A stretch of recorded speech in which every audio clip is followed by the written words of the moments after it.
Am I sure I want to start this stream? After yesterday's stream, I am not so sure. Yesterday, I really struggled with that text input code. Oh boy, that was about as painful as I thought it would be. It was more painful. But today, I've got some energy. I'm trying this Red Bull, like desaturated version, 0 calorie. I've never seen this before, so I just had to give it a try. I don't expect it's going to taste even as good as the 0 sugar Red Bull. It's just 0 calorie. Like, I don't know why less is more, but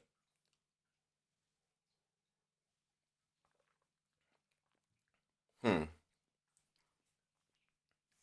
it's a little bit less good than the 0 sugar, which is what you'd expect. Okay, how about we get back into the text input code today? Sadly. Oh, here, let me save the title.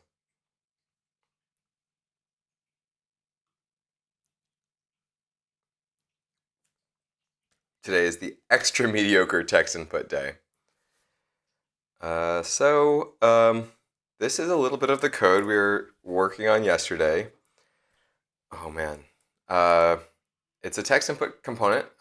We're trying to make a rich text input component on top of React Native. We want to make it so that you can select some text and hit bold. And that was a painful experience because we basically have to work directly with, inside of our mediocre text component, we're working directly with the onText input component or API. And I don't know if actually there is an onChange callback. OnChange. Now I do wonder now, what does the onChange give you as far as the e.native event? Native event. I can do a quick summary of what we did yesterday, but I'm going to try actually to delete some of the code. First, we'll check it into the repo, so that way it'll be easier to recover if we do decide to continue in the same direction. Okay, so what I'll do is I'll say const. I'm just curious what data we get out of the onChange event. So we can ask TypeScript event count, target, and the text. Wow, what's the event count? It's just a number. Interesting. Okay, whatever. I'm just going to delete this, and we'll check in this horrific code at rich text. It's a horrific attempt.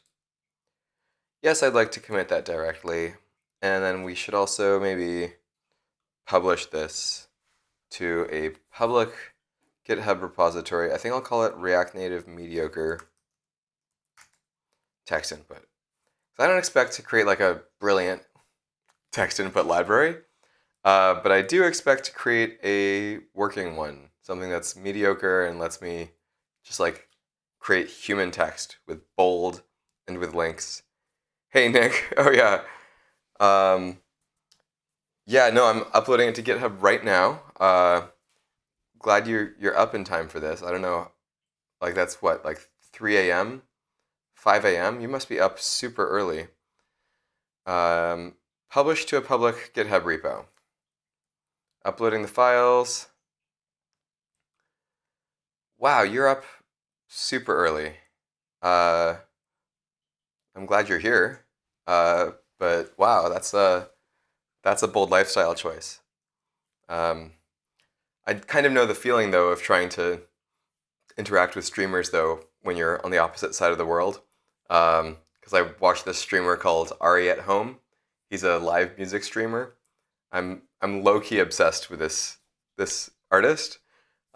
He's like this young guy in New York who like does music improv on Twitch, and he's always streaming in the middle of the night for me. It drives me crazy. But I woke up at like 3 a.m.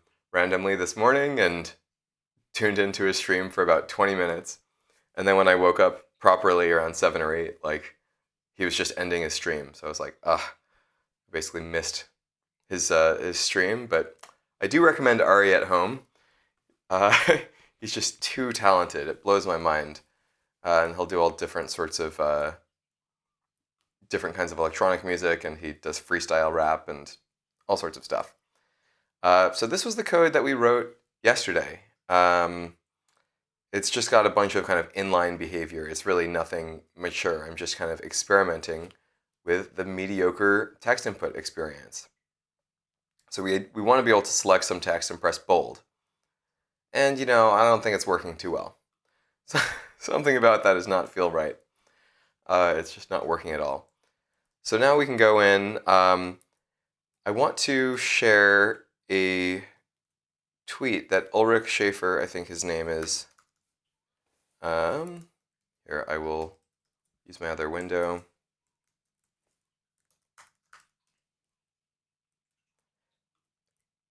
I was chatting a little bit on Twitter about some of these issues that I was having with mediocre text input, rich text input. And Ulrich here was recommending Quill Delta for interpreting what's going on inside of the, as these text input changes happen. We want to basically interpret what's going on and apply them to the code. Apply them to our internal state so that way we can manage it. So Quill Delta does seem like a really versatile library for this. I'm not sure how easy it will be to integrate, but I think it'll probably be easier than writing those absurd and robust, or like those absurd and fragile, the opposite of robust, that code that I was writing basically to interpret, based on the change that's happening, what text node we attempt to modify. So let me just quickly explain that problem a little bit more clearly. So our internal state for the rich text editor looks like this right now. It's basically a list of different objects. Each object will have a key, which is used to identify which node it is, basically.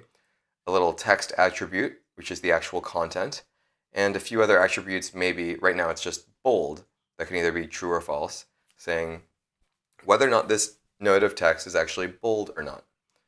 So we can look at Quill. Quill.js is a content editable, a web-based text, a rich text experience, but they've broken out this other library called Delta, and Delta is might be useful for us here. So you can define a document with this Delta format where you're basically saying insert this thing, insert this thing. So it kind of tells you the story of how the document is constructed through patches, basically. Yeah, the backseat driver advantage, Nick, you said that you had a custom algorithm in mind. Yeah, so I did just publish this on GitHub, so you're definitely welcome to try. Help experiment, because I absolutely need some help on this thing. Let me see if I can switch over so people can see your comment. I'm constantly reconnecting to the chat here. But anyways, if you do want to help with some of this, I think this is great because it would be a super valuable standalone package in the world of React Native. And if we want, we can look around for like a React Native rich text input or rich text editor, because I want to make sure that we're not wasting our time entirely by doing this code. Like, I'd love to just pull this in as a library. I don't want to have to build this thing myself.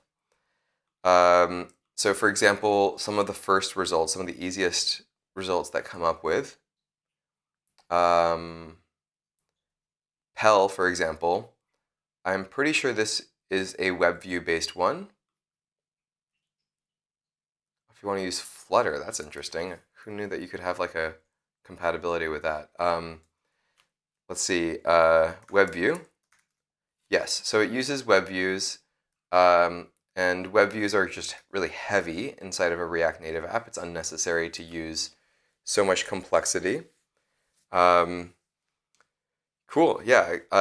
Nick, you're gonna just hang out for now, and later on you can experiment with seeing how you can sort of take what I'm doing today and take it to the next level, because I mean, based at the rate of progress here, like at the best case scenario, we're going to have a text editor that allows us to reliably bold and unbold our text.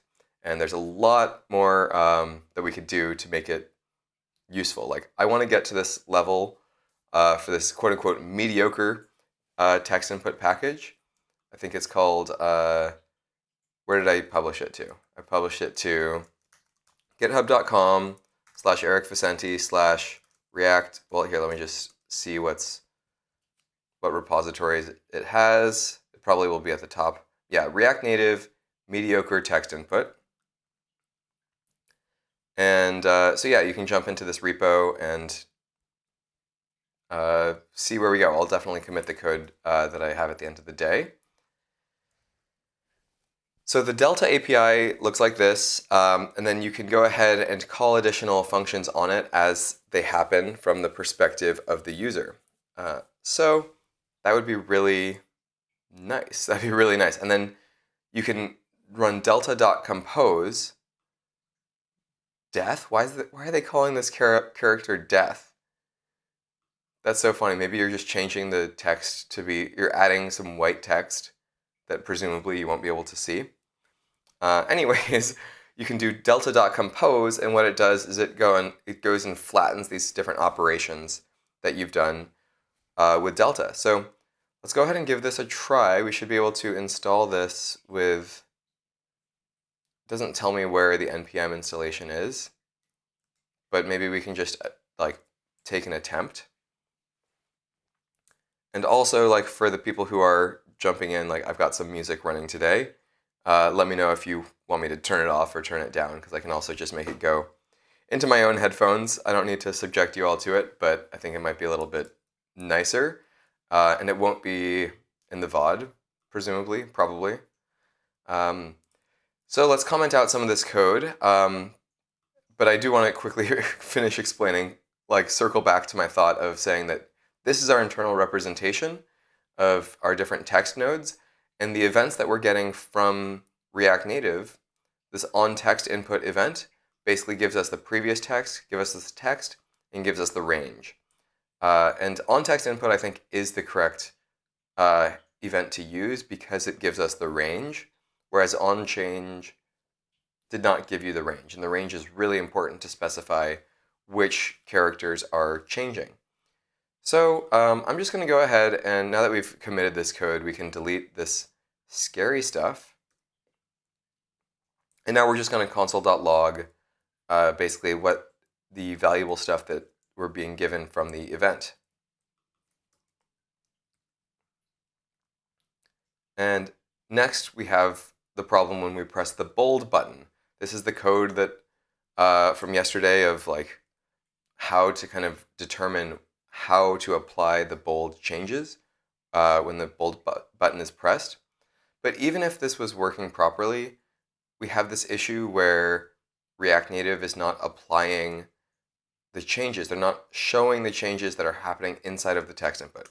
So I'm going to delete that, and maybe we can just demonstrate that exact bug that we've been experiencing, because I had to do this terrible thing where there's like this hacky regret key, which is basically what it does is it forces the text input to remount when I would press this button here. And by remounting the component, it would actually go and properly show all of the nodes, because the children of the text input, which we're rendering here, because this is inside of the text input, you can see we're inside of the text input element, and we're mapping over our value, mapping over all of our input nodes, and we're returning a text component. But as this thing changes, we're re-rendering our text input component here, and these values were not showing up. So that was kind of concerning a little bit. Don't really know what the deal was. But this text input was not, the changes were not being reflected in the UI, which is the typical contract with React, right? You re-render, you return different content as a result of your functional component, and then React is supposed to go apply that. But React was not applying that, or React Native was failing to apply that, and I think that's because we're in this very weird edge casey situation where we're trying to do a controlled text input.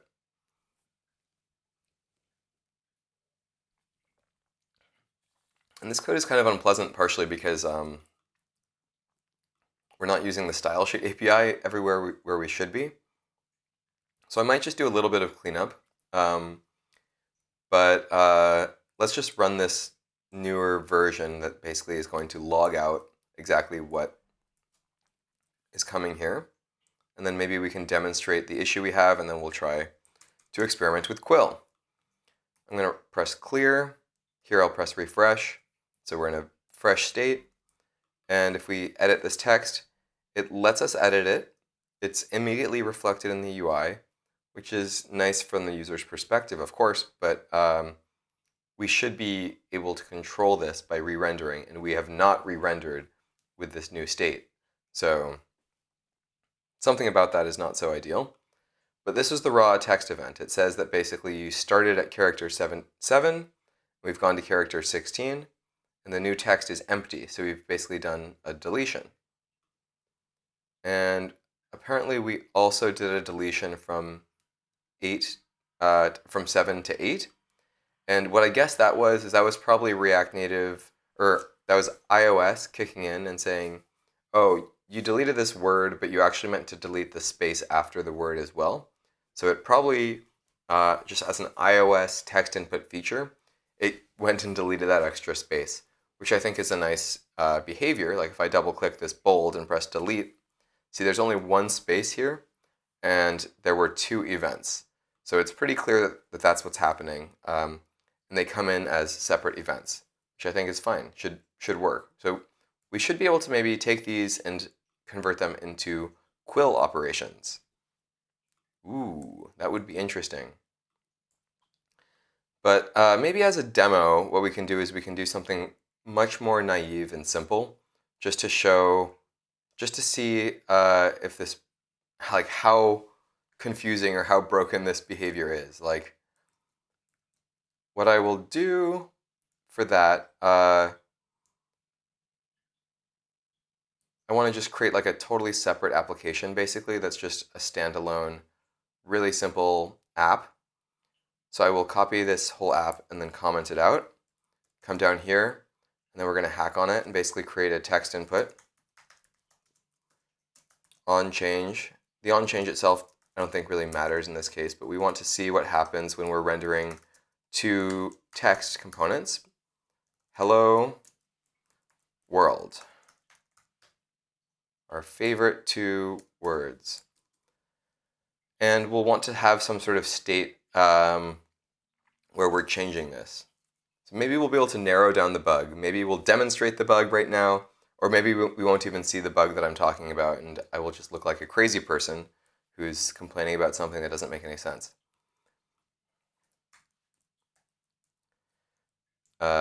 So I'm just going to reuse this state where it's like extra text. So this extra text, for example, it might be coming from like the server, for example. Yeah, so like let's try this. We can try exactly what you said, Nick, where you're saying you want to try with the simplest possible functionality. Maybe my implementation was a little bit too ambitious. Let's say is world bold, and then we'll say set is world bold, and we'll want to have a button under the text input that says bold world. And on press will be basically the behavior to toggle whether or not the state is true. So set is world bold, and this is going to be a callback where we take the previous state and we just return the new state, which is the inverse. And so by default, the world is not bold.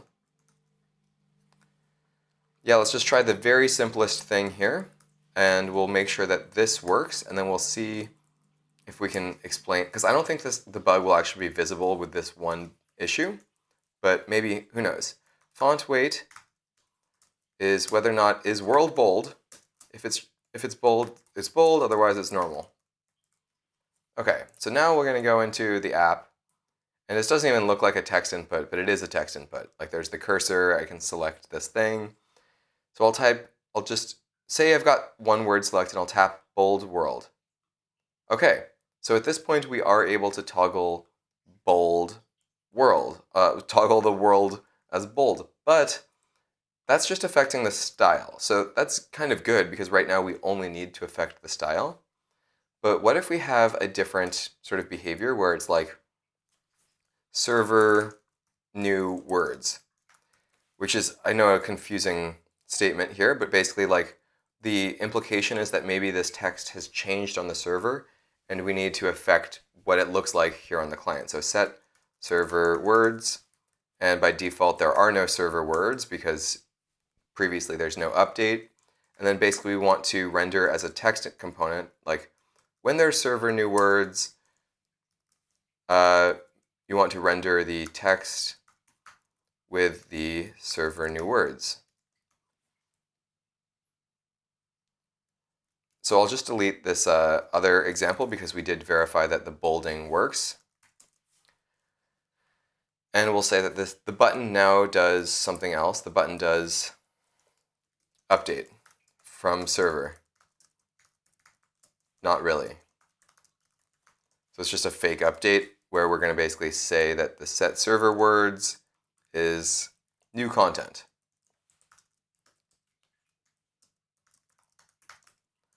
So this is sort of replicating something that might happen on the server. So I'll tap this, and it is able to inject the new content. So that's kind of funny because that's not really how it worked before. But okay, so now basically it's not working because there's no update necessary. So I'm going to try adding some text here and then tapping this update from the server. And it looks like actually we're not replicating the same issue that we saw yesterday. So I think, yeah, exactly. Live collaboration would be incredible, and I'm really hoping that we get to that step. But especially we want to just make sure that our application code can render new content in this text input. And it's actually behaving a little bit differently from yesterday. So if anyone has the time or the interest to go and see kind of what fundamentally different is happening, I'd like to know. But until then, I am just going to move on to experimenting with the Quill Delta editor because this is sort of a very simple example that I would share as an issue into the React Native team and with the React Native repository if this issue was actually happening. So one thing I will change is I will always render this other text element component, this other text component. So we'll see maybe if we can get the content, if we can get the bug to reproduce now. I'm going to refresh. I'll tap this, and the new content updates. So this is great. This is exactly the behavior that I would expect, where it's just a functioning like rendering environment, and we're able to update the children of the text input. But yesterday I was having these troubles where as text changes would happen from the user putting in text, we would go and re-render as a result of that, and those renders weren't necessarily being reflected. And it didn't result in any real bugs because it was mostly just something that I expected to happen, where my code would be able to control how, what the response is as additional words are coming in or additional keystrokes are coming in from the user. So, okay, let's move on to experimenting with Quill. I'm going to go and delete this and bring us back into our old example code. And so this is the format of our thing. But if we're using Quill Delta. Delta is the main name of this library that we're going to be experimenting with. I think it might provide a lot of value. And I was looking at the README for like how do I install Quill Delta, npm Quill Delta. I'm hoping it's published properly on npm.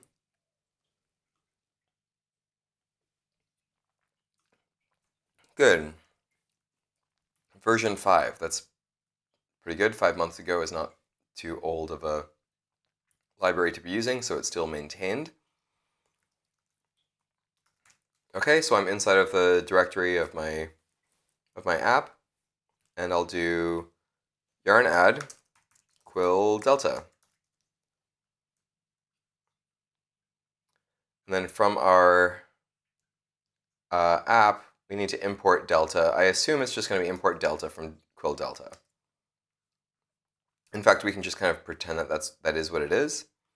I will delete this because we've got our old project checked in, and now we're willing to change everything about it. So we can import, basically that auto-imported. What I did was I did shift space and then hit enter because it knew about auto-importing it. And I need to use the new keyword. And I'm not sure if this is exactly where we want to have our delta set up, but we do have an initial document here, basically. Because what we need is a JSON interface, but we don't want to be particularly wasteful as far as creating extra objects in a way that are not necessary. So the thing about Quill Delta is it's probably going to be one instance that is long-lived. But if we've created it on the outside here, then we also will have a reference to it. So we can basically then use this input state to get it back out. And in fact, maybe it doesn't even need to be a state. Maybe this is something that this component could memoize, because there might not even be a case where set input state even makes any sense. So I'm also going to comment this out, because now perhaps the way that we will get the input is by subscribing or by just exporting the value from the delta here. So I think we pass it an array. And let's just go ahead and do Gandalf the Grey. Oh, Gandalf the Grey, that explains why death. Because when Gandalf the Grey dies, he becomes Gandalf the White. And that's what they're alluding to. Is a Lord of the Rings reference, obviously. Didn't catch that before. And here there's attributes bold equals true. And we will bother rendering that, but I don't think we're even going to bother rendering the color. In fact, for a human text input, I have no interest in the color at all, because the color is more of an implementation detail. That's up to the designers and the developers of how they want to present this text. I'm going to try just doing, keeping it simple and doing bold. But yeah, bold and links, it's very common where you want your content people to decide what text is bold, what text is italic, what text is a link. So it's missing the following properties. It's basically complaining that we've specified this as a text content, and the text content is not compatible with this format, but that's fine. And probably same here with mediocre text. Maybe we can just rename the prop, and we can just redo this entirely, call it delta. And the state is called the input state for now. Now mediocre text, we need to come in here and change it so that the prop it accepts is the delta. And the type of the delta is probably type of delta, maybe? Let's see if that gets us to pass our TypeScript down here. Okay. It's missing the following properties from type of delta. Maybe it's not even type of delta. Maybe I can just use delta itself because it's a class. Yeah, so because it's a class, TypeScript lets me directly refer to it, and everyone agrees that I'm passing this prop in correctly. And that's this extra sort of stuff that you have to think about is why I don't actually use classes most of the time. I just use functions, and it's there's extra stuff you have to remember. Okay, this is actually a type, even though it's actually a class. So it's a little bit confusing. Do I prefer yarn or npm? You're seeing both lock files in here. Yeah, maybe the lock file, the package lock is here, because I use yarn most of the time, and by default I use yarn 1, although in the Zerv project I am trying to upgrade to yarn 3, so we'll see how that goes, but it's kind of more of a complicated process when you're in one of the mono repos with all sorts of things going on, because in the mono repo there are packages that are independent packages that can be published. There's the web application built with Next. There's the server-side application, which is just bundled with ESBuild and then ran with Node.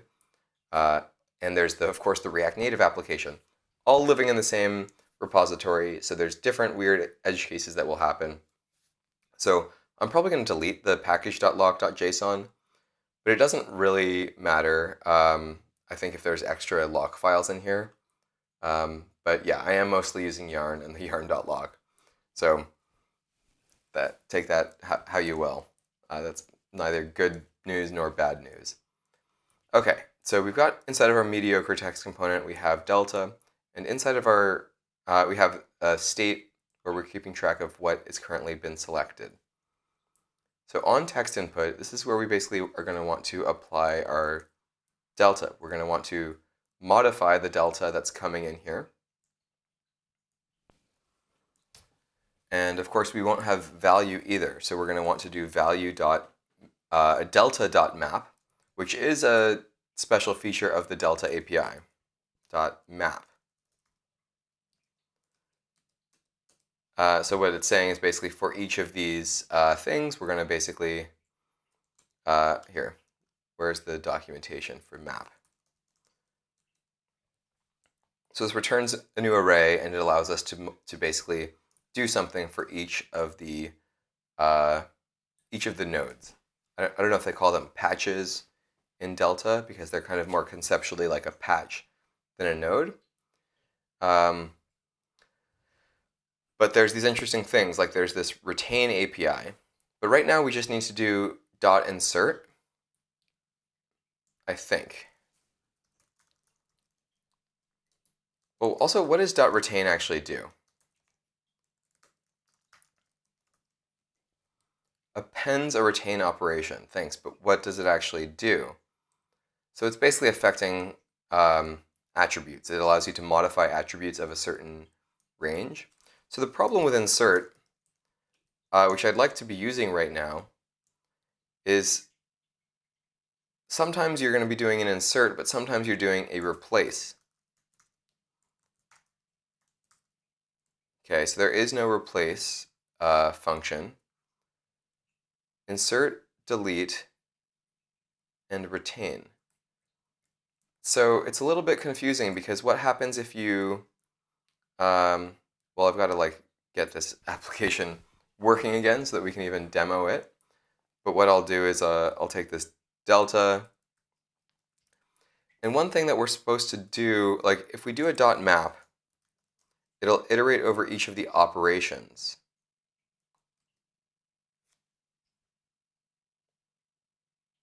So this is perhaps one way of dealing with it, where it's like if the operation is an insert operation, you'll return this, otherwise you return nothing. So this isn't super elegant, but hey, it should get the job done, I think, at least for our example. And we're not actually just returning the value itself, we're returning it inside of a text component.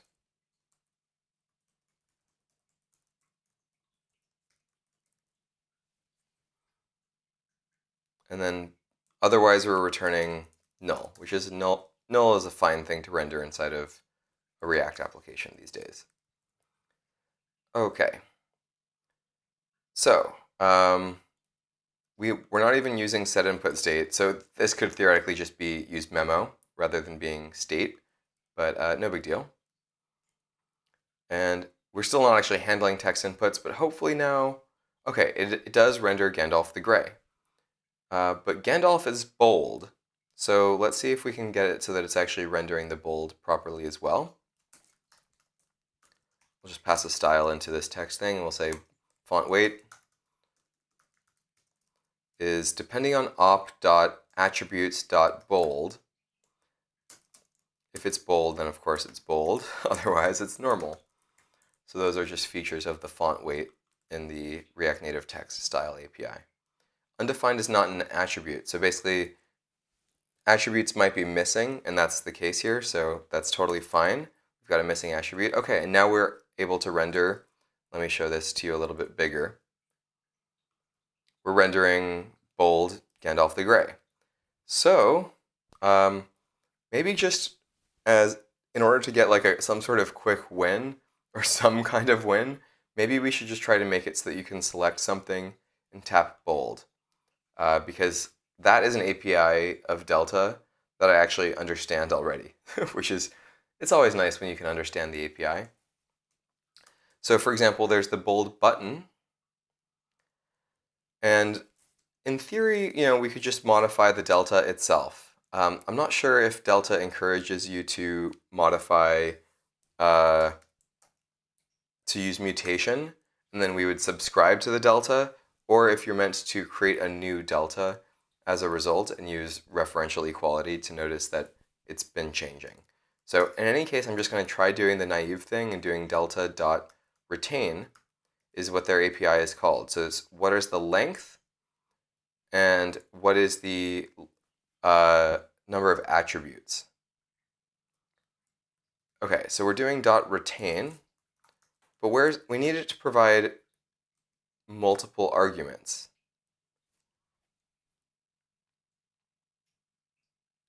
Isn't this a little bit confusing actually? Because like we know we have the start of our selection range and the end of our selection range.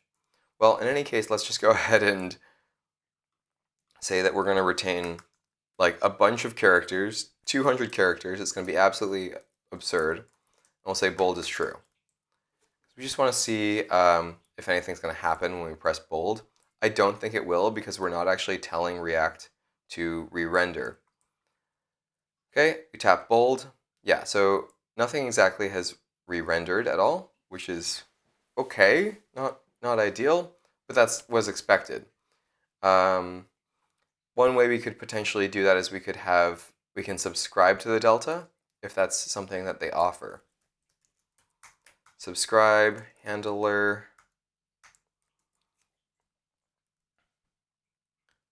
Okay, so there must be some. Okay, what is compose? Compose is when you're basically creating. You're taking two sets of deltas and you're kind of providing a new delta. Okay, good. So we are going to have this normal controlled API. It's not something that you're expected to mutate. You're expected to create new deltas. So on delta will be our callback. And the callback will look like this. On delta has the type of delta, which is the type delta, returns nothing. Or void, which is not necessarily nothing, but it returns a value that can be thrown away. So we're going to call on delta at the time when the bold is pressed. And it looks like the way that they want you to do it is to say, because we're just going to make it so that on delta like tries to bold the entire string. So retain 1, and then at the time when you're doing a retain,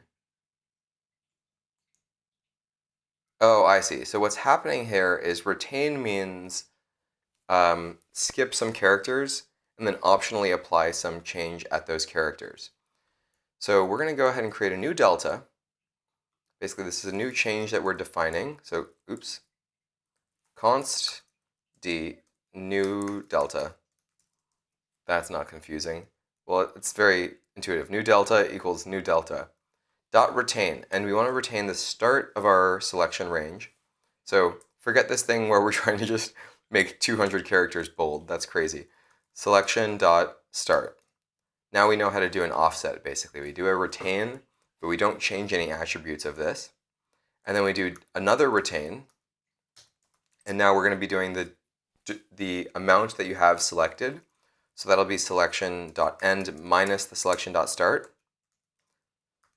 The math here is much simpler than the quote-unquote math we were trying to do yesterday. And now we're specifying the additional attributes that are being provided, which is bold, true for now. Let's just make it so that we're always bolding. And now we've created a new delta, but we need to basically return the delta that combines the new delta with the previous delta. So on delta, what we'll do is we'll take the delta that we get in, which is the current state of the document, and we'll do .compose, and we pass in the new delta. And that's going to pass up to our parent component through the onDelta callback. And here we need to specify that. And what we can do with the onDelta callback is basically set delta, or set, what is it called? It's going to be set input state, which is the type of delta. Okay, and I'm going to delete this junk because hopefully we don't need it anymore. No more hacky regret key. We have no regrets. Yeah, so you've got ESLint set up on your VS Code, Nick, you says, Nick.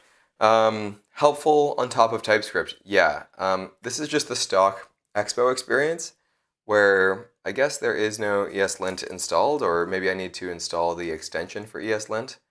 But yeah, no, I should absolutely have that. I'm sure you just noticed something that I didn't notice because you're familiar with some lint rule where it would be giving bad news, and I didn't even see what I did wrong. Okay, so we're calling onDelta with the new thing, so I don't know, this code will maybe work. Maybe. We don't want to get too excited. We'll do some selection and we'll tap bold. What? Okay, so I can try also doing some text change, like foo bar, and this is probably going to cause all sorts of breakage to happen. If I tap bold here, yeah, so basically we've gotten kind of out of sync where our text input state has not reflected our internal state. So I'll have some log statement that's going to sort of explain what the current state is. But that's so cool that like just right out of the box with Delta, we managed just in like a few minutes, we managed to make it so that bold works. So now if I select the entire string and tap bold, it manages to do that. So Delta really saves us a ton of logic that we were struggling with yesterday, because that's what's sort of going on behind the scenes. It's figuring out inside of delta.compose, it's basically figuring out where all the different nodes need to be. And I assume, we'll be able to check this out soon, I assume it's consolidating the nodes as necessary or as possible. So I will go ahead and expand out this onDelta function, so that way we can log out what's going on. So we'll do a console.log, and we can maybe just log the delta and see what it says on the console, but I think we might need to present it a little bit better for our lovely simulator here, or for our command line output. Okay, so we tap this and we do bold, and this is what it presents as the delta itself. It says it's a list of ops where it's bold, not bold, and then bold again. Wonderful, yeah, we don't have to do any presentation logic. So now I'll select the whole thing and I'll tap bold. And now look, Delta has realized that instead of having 3 nodes that are all bold, it can collapse them into one node that just says Gandalf the Grey as bold. Excellent. Okay, cool. I might even change this default text saying like Delta is awesome.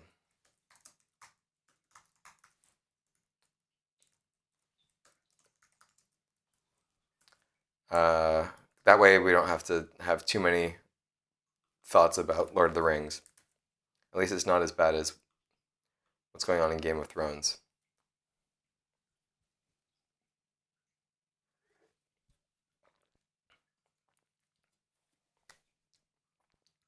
So, I'm trying to think about because the bold button is actually supposed to toggle bold. So we need to have some logic that determines whether or not this character is already bold.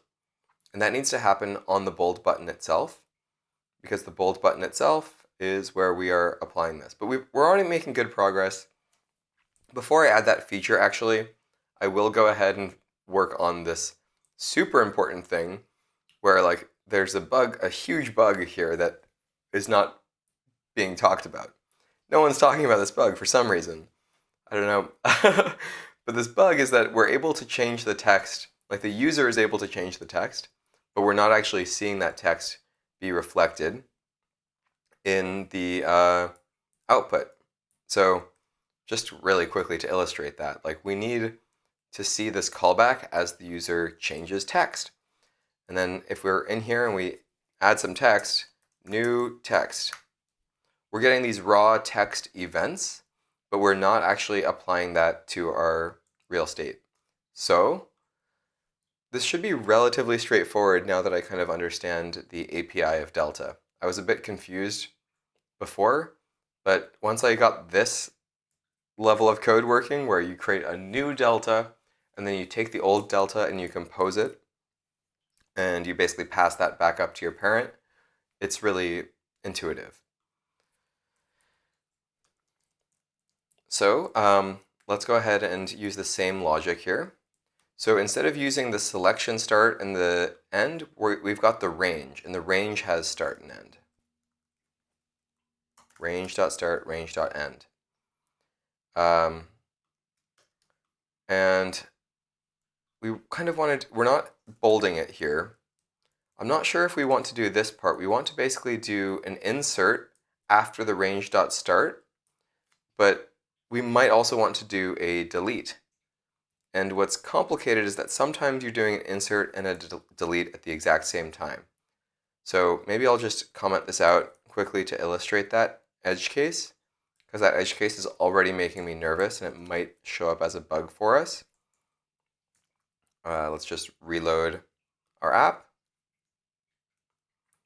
Okay, so if I select 2 characters and then type the letter A, you'll notice what happens is, for the user, is what's expected to happen. What we've done is we've done a delete. We've deleted the 2 characters between 8 and 6, and then we're also inserting this text A. So I think what we can do actually is we can make it so that instead of doing a retain for the length of the range, we can do a delete. This is a retain, and I think it's called a delete in the dot delete maybe? Yeah, so it's dot delete, and then at that point we want to do a dot insert with the text. Oh, I don't know, this is really simple code.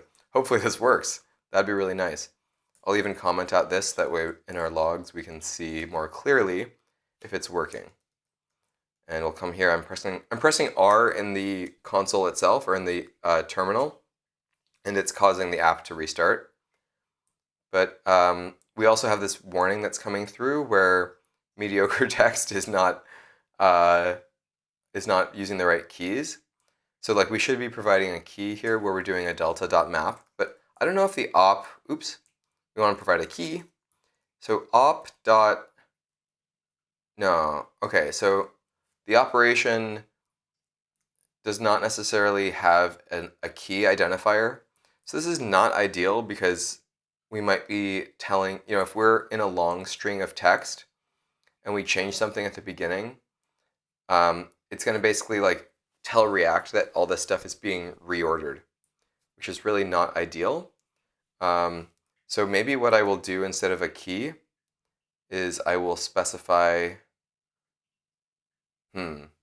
yeah, because like React has a kind of a real complaint because we need to be hinting to it what is the order of all of these different things, and we don't really know what the order is. I mean, we can of course get the index here, oops, because when you're mapping you're given the index, and I think this is the default that React Native will do because React Native will compare the type of the component and also the position of it in the array. So this will be a way to get the React warning to go away, but it's not a very valid fix, if you ask me, because we will be basically forcing React Native to re-render potentially a lot of other elements in the string, but this is a very subtle bug. It's actually going to be a performance issue, if it's an issue at all. I mean, it is a real issue, but it's a performance issue, not a busted user behavior issue. Okay, so now I'm going to type A. Delta, awesome. And look, it did the modification correctly. So this code worked on the first try. I love it when it works on the first try. This behavior where it's saying, okay, you're going to skip the first part of the range because that's saying where the text editing is starting. You're going to delete whatever is in the range, and you're going to replace it or add the text that's coming in. That's so nice. Now we can delete this log statement because this seems to be working. Wow, we've made a lot of progress in a total of 50 minutes in comparison to all of the pain that we suffered through yesterday. So, cheers to us.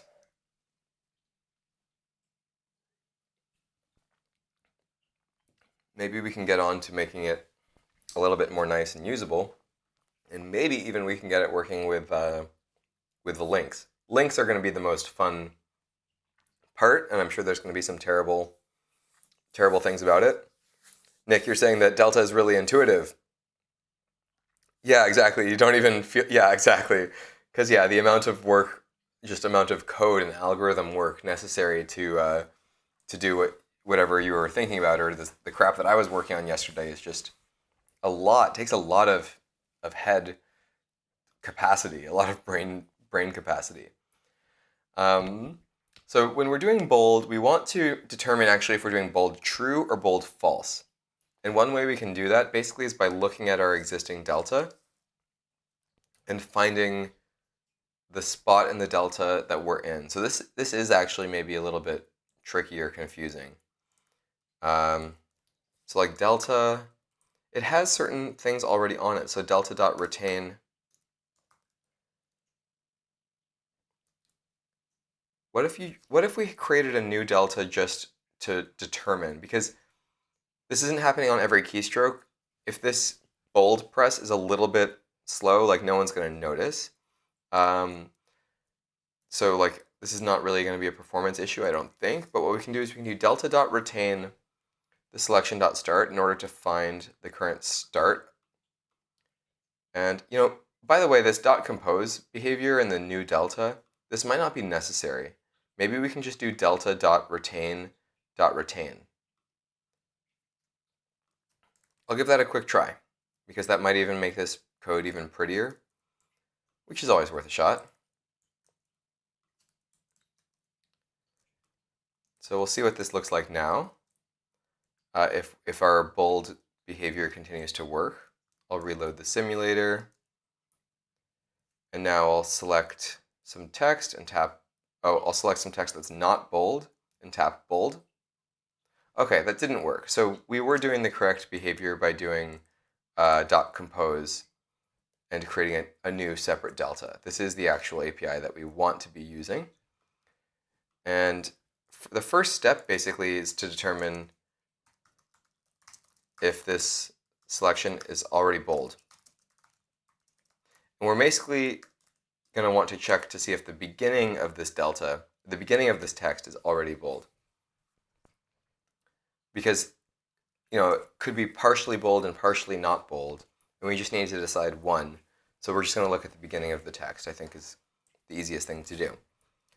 It's not super easy though, because this new delta, or this delta format, what if there's a way to find one, like what is .partition, for example? Let's look at partition.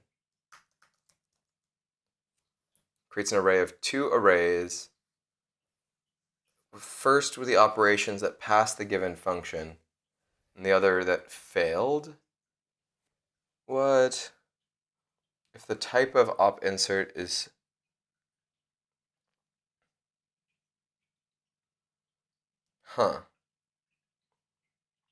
Wow, I'm really confused. Oh, I see. Delta.partition. It sorts your document into different pieces. That's interesting. Okay. Not what we need here. .slice. So when you're doing .slice, for example, oh, nice. Yes, so we can slice to basically grab one part of our document. Oh, sorry, I missed your comment earlier when you said, remember, it's not necessarily a toggle when you have a selection. Yeah, totally, yeah. It's one of those like kind of issues, but non-issues. And this is what we're going to try to do. We're going to basically take our previous document, delta.slice, and we're going to, it has the start character and the end. So the start will be the selection.start. And again, we're only looking at one character. So the end will be selection.start plus 1. So we only need to know are they currently selected, if they selected a bold character. So I'll just do a console.log of this, so that way we can kind of see what we're working with here. Okay, so I will select awesome and tap bold. And so it gives us this delta, and it does have attributes bold true. And let me just double check. If I select the first word and tap bold, it gives us this delta of D, which is not bold. It's just an insert operation with no attributes that say bold like we had earlier. So cool. So we'll say const was bold, and that's going to be equal to selection, or say we'll call that the const prev first character. So the previous first character dot attributes, and the dot attributes might be missing. So we'll do the dot attributes dot bold. And I think maybe the type safety says that the delta might not even have dot attributes. And I will also say exclamation mark, which will ensure that this is a Boolean. Not that it really matters, but this is the main thing we're doing here. We're saying that the new bold value is the opposite of was bold.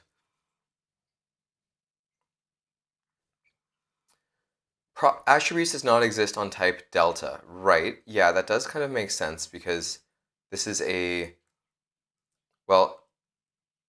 a delta, and the delta has ops, and the ops is an array. So we'll say previous first delta, or previous first char delta, and then we'll say previous first char op. This way we're being a little bit more explicit. Prev first char op equals prev first char delta dot ops 0. And yeah, so now we need to take this and use that here. Okay, and TypeScript agrees that we're not doing anything terribly absurd.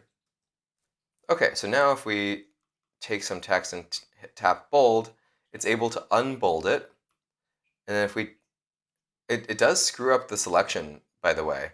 So you notice that the cursor jumps to the end.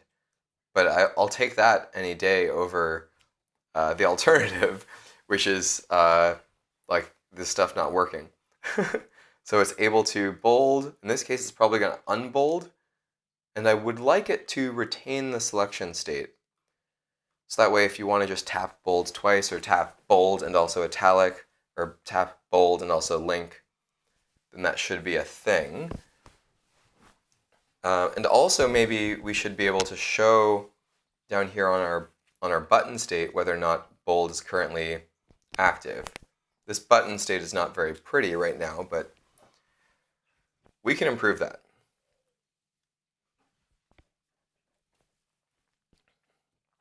So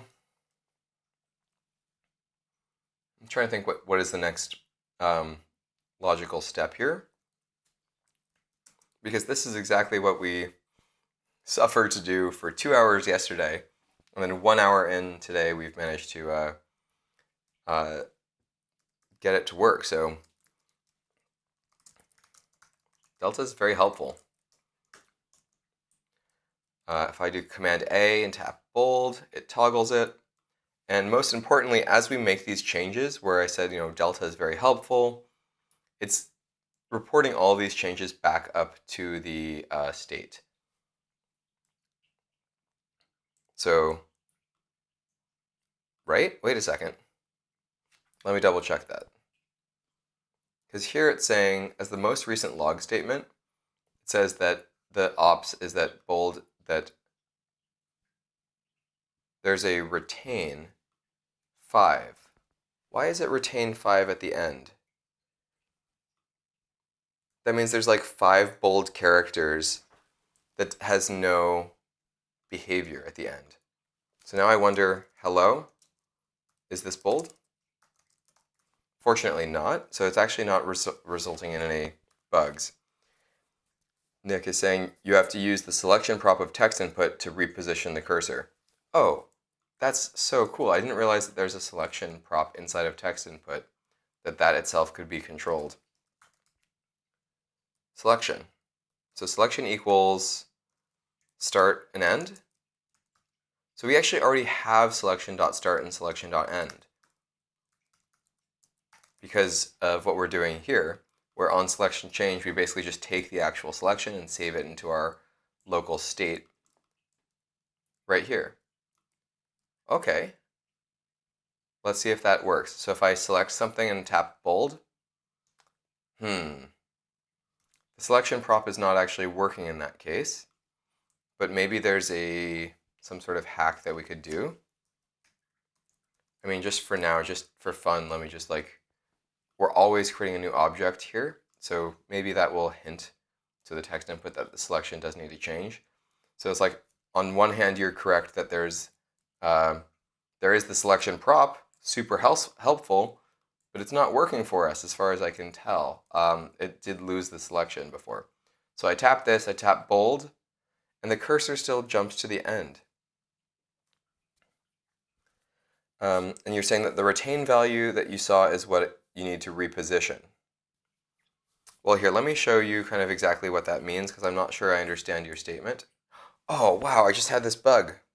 I typed in a letter, and it jumped my cursor back to this point. Let me see if I can do that again. Oh, no.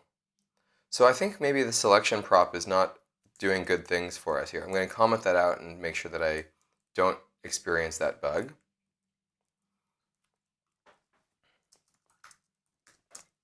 Okay, so I'll do some operation back here. Uh-oh. That was a separate bug, I think. But it also moved the cursor to the end, which is kind of expected. But what was not expected is that I selected just one word and tapped bold, and it unbolded the entire string here.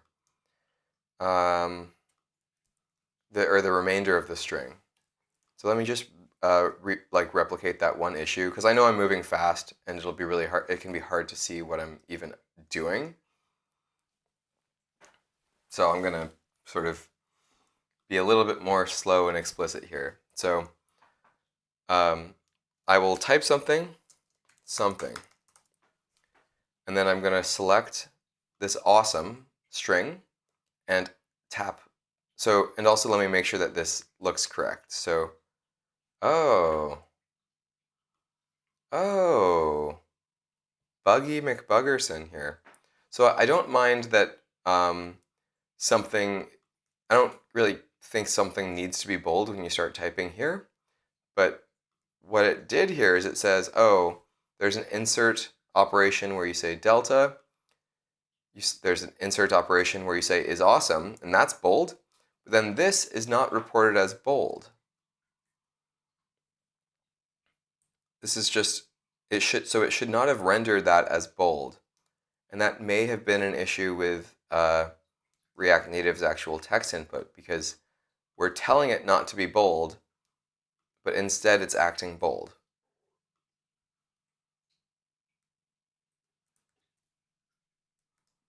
Because what's happening, and we can double check this with some log statements, is we're re-rendering and we're specifying that we're inserting, or we're, for each of these things in this array, we're rendering a piece of text. And if the bold is false, then it should be rendered as normal. But I think React Native just allowed us to continue editing the node that was bold, which is not ideal. I don't really know what to do about this, but I do wonder what happens if I just have an empty text element at the end. Like, I don't really know why that's going on. Okay, so now we type something, and something really should not be bold here, because if we look here at the code, or at the internal state, it does dot something. So we're back to the same issue that I was having the other day, where React Native does not seem to entirely respect what I'm rendering inside of the text input. It does sometimes, and other times it just kind of decides on its own what to do. So you know what that means. That means we need to bring back this terrible button. This button that I was like, what was it called? Hacky regret remount.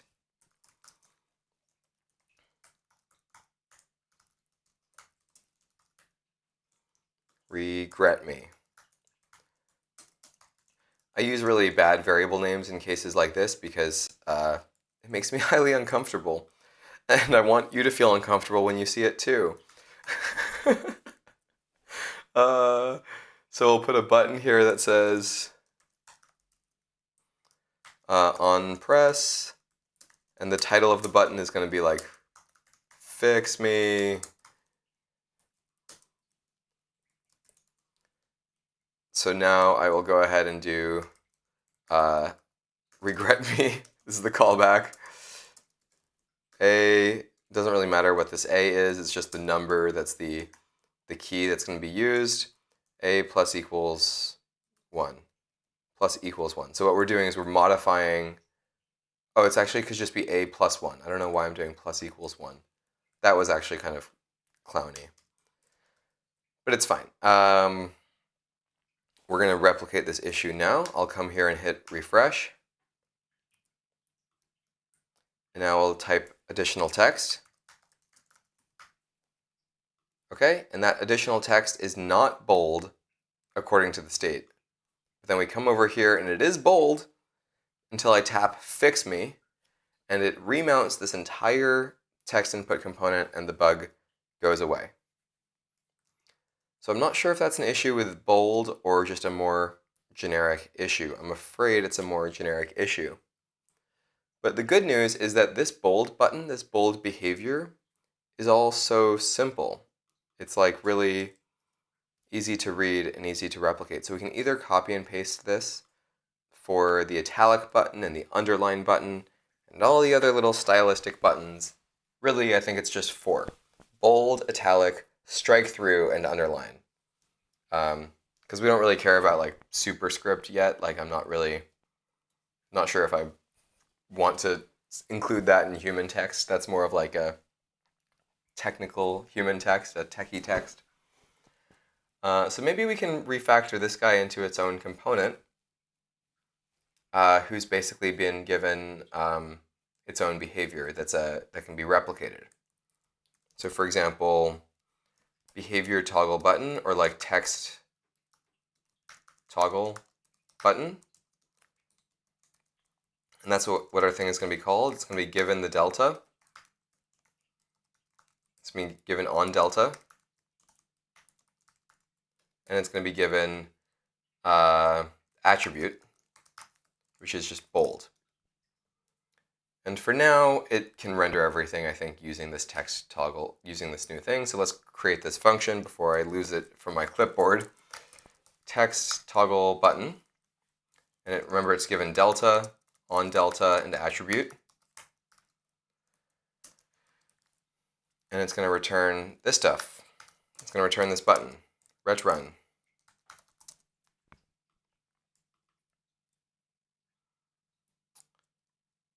And also it needs the selection.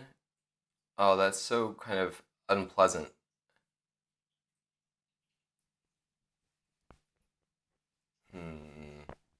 How do I want to do this?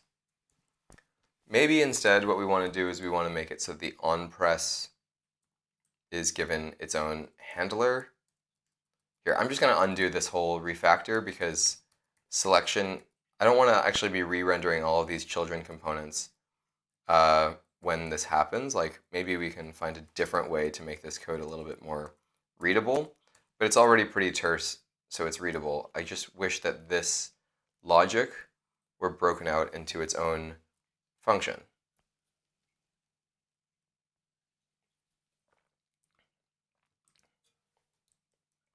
This is effectively like a callback, so this would be like a use callback, but it depends on the selection state in addition to the delta.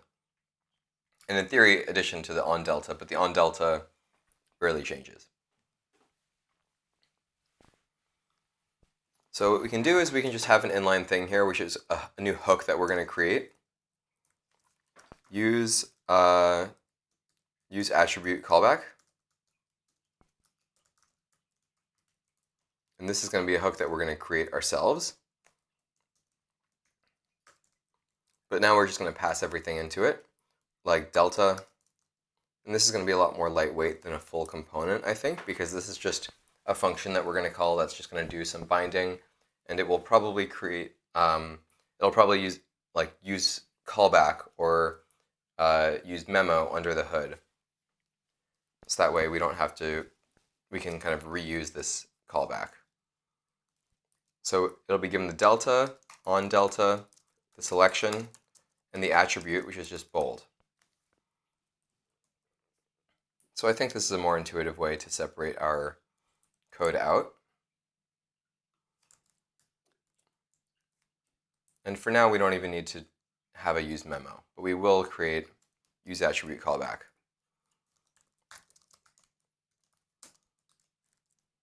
And what did I say it took? It takes the delta, on delta, selection, and the attribute. So the attribute's the only one that we're not actually using yet.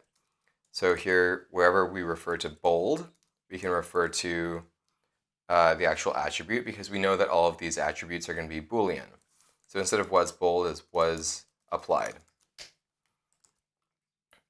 And I need a dot here, because it's just the TypeScript syntax when you're using the question mark and the hard bracket, or it's just the JavaScript syntax, I suppose. Okay, so now this use attribute callback logic should be reusable. Oh, except the problem is it needs to be an actual callback. So we will return this as a callback rather than returning it as like somehow doing it every time you render. You don't want to actually do this behavior when you render. And because we're doing this, like, let's just go ahead and do this more mature thing of doing use callback, where this function doesn't need to get redefined on every render unless the selection changes. And the selection is changing all the time, so it probably won't make any difference at all. But this is just like the slightly more mature thing to do. So we've got use callback, and we need to specify the dependencies of the callback, which are literally all of these are dependencies. So I'm just going to copy this list, put it in here, and it's probably not happy because there's a missing type safety here. Like this is a delta, on delta is one of these.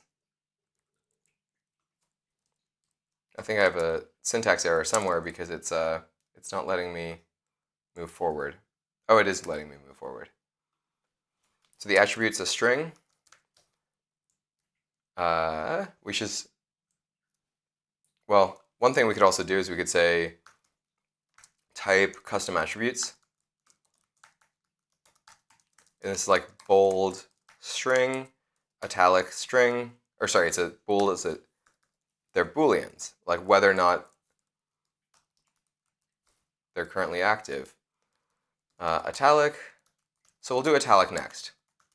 And we'll see how well Delta lets us manage italic text while we're also managing bold text. And then the attribute itself here is a key of custom attributes. So it should know that attribute, like,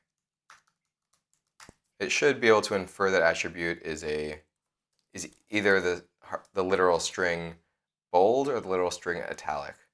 I think so.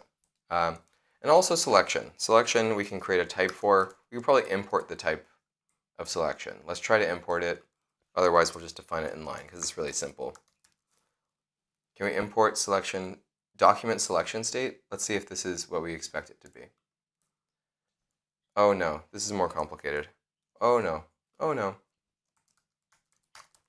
I'll just create the type in line because it's really just two variables in an object.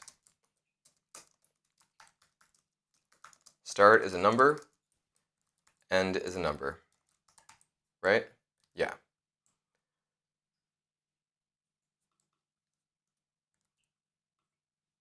And here, we can use our new type.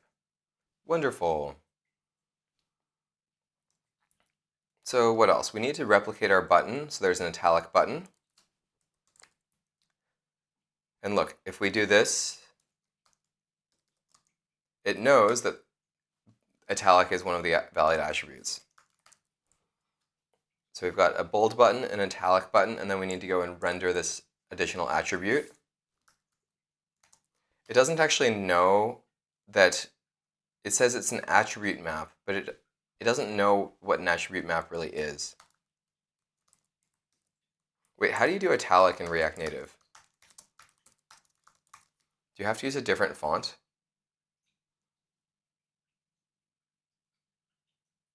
Font styles, font variants. Because with bold, it's just italic. This should be an easy thing. Oh, it's font style italic. Excellent, excellent, excellent. Font style. And I don't know what the font styles are. Oh, it's literally just italic or normal. Lovely. That's so easy. Let's see how well this works, or if this works in the slightest. I select one of these words and I tap italic. It italicizes just the word that I've selected. Oh, cool. Now I'm going to select everything and tap italic. Because the first character was italic, it unitalicized the entire thing. So bold and italic are working really well together. Cool. So there's text decoration line, which is either line through or underline line through. You can actually apply both at the same time.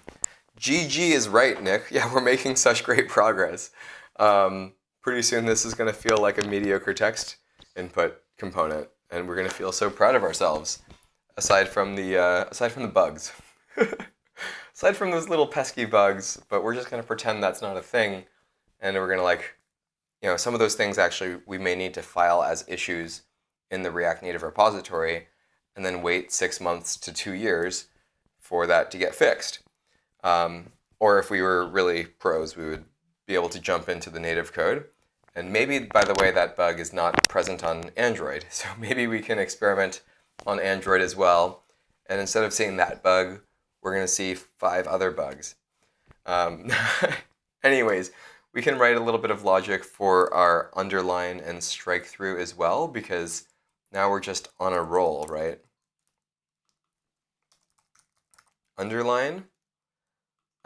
It's not actually an attribute yet, so we'll go ahead and add these 2 additional attributes to our custom attributes, which is not actually being used properly as a full type. It's just being used for our own hints internally, because we haven't actually told the delta that what our custom attributes are. So this should be a generic type on the delta, something like delta with custom attributes, but like the delta type does not support that, so this is not going to be a thing for us, which is not a big deal. Underline is a Boolean. Strike through is also a Boolean. We're taking care of all of the easy ones. So let's create the buttons for that. Where are the buttons? Underline, underline.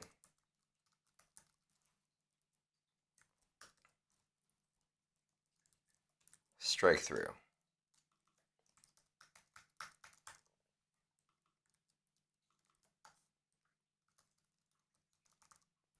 Okay, so now we need to render this properly. The text decoration line is being used, it seems, to handle line through, underline, and underline line through. So what does this look like? I can check the FPS usage. Yeah, while typing bold and italic. Sure, I'm happy to do that. Let me just finish this thought, and then we'll check out, see what the performance monitor that's built into React Native is reporting. Zayuka.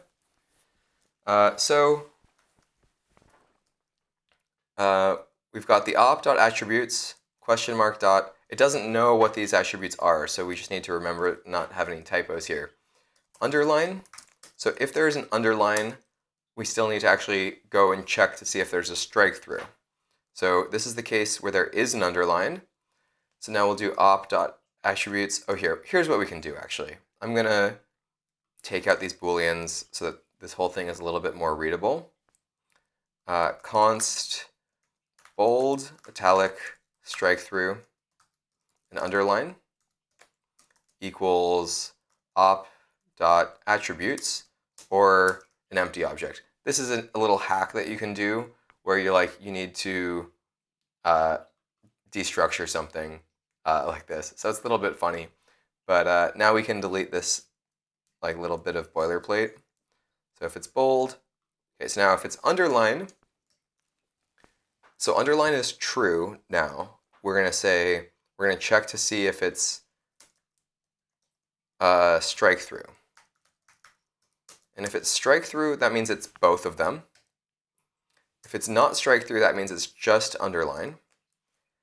And in the case where underline is false, we're still going to have to check for strike through. If there is a strike through, then we will do line through. Otherwise, we are none, because this is false in both cases. Okay, so it's a little bit not pleasant to read, but this is just what it's like, how React Native's API gives us one attribute for effectively two different props. Not too big of a deal. And also, quickly, for the sake of our own sanity, we will do flex direction here. Set this to row, I think. Yeah, so that way these guys are all next to each other and not on top of each other. That would be pretty funny. Okay, so I'll hit reload by going into my terminal and tapping R, just so that we can make sure that we have a fresh state, and if there are any bugs, we'll see them real. So strike through is working, underline is working, and then let's go through and strike through the whole thing. Oh, this is so cool. This text is like hardly even mediocre. This is usable. We still have this issue where the cursor is like jumping to the end and we're losing our selection state. That doesn't seem like an easy thing to fix either. So I'm just gonna, like, this fix me button does not fix that. Let's just put it that way, because when you tap the fix me button, in fact, it will deselect the entire thing because it's unmounted and remounted the entire component. Neat is right. So I'm going to delete this whole fix me thing, or actually, because I think it might be relevant, I'm just going to comment out the hacky regret unmount. Remount.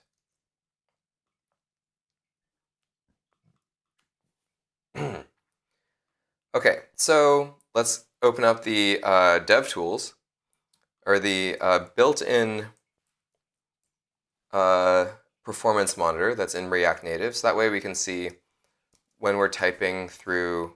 And by the way, this is happening on a very fast computer, so this might not be representative of real usage. Unfortunately, this RAM use is still quite high, even though it shouldn't be. Okay, so the JavaScript frames per second drops down to maybe high 50s. Drop down to 40 there while I'm typing with a strike through and an underline. So now I'm going to do a bold and italic. So by the way, that was also a bug that we just experienced. I tapped bold and I tapped italic, and it should have started giving me like a cursor, or like it should have allowed me to start typing bold text. That's what normal text editors do. But currently you kind of have to select. Uh-oh. That was interesting. I think that was actually this issue that we had before, where the internal representation did not line up with what React Native was rendering. So let me explain kind of what I meant there, because we have this issue. I'm going to delete everything, and we're going to make sure that, yes, so this is our current state, is empty everything. We don't even have a single insert operation. I type a letter. Why did it decide that the initial letter? Yes, so this is React Native getting bugged out. Nick, you're saying start keeping track of the editor state to know which buttons are active. What exactly do you mean by keep track of the editor state? Because this is the editor state that the application is keeping track of. But I think what you're saying is kind of make it so that these buttons represent the current state. so that if I take something, by the way, this should not be rendered as underline or strike through. If I toggle it, if I toggle strike through, or if I toggle these things, I bet you they will get corrected because we're telling React Native to go and change those things at that time. But that's a little bit confusing how there are a few bugs. But at this point, I'm more interested in making this text editor feel a little bit nicer. Right now, it's just using the stock buttons. And I will go ahead and do that thing. I think that what you're asking for, Nick, where you're saying that if we have foo bar, oh, 2 bar. Wow, that's nice of you to correct. Thanks. Thank you, autocorrect. You don't know about foo bar. So if I select something, right now everything down here is correct because it's not showing me that these things are bolded or italicized or whatever. But if I tap bold, it does make it bold. And if I come back here to this selection state, it should show me that this is already bold. And it should indicate to me that if I click this, it's going to unbold it. So I like that plan.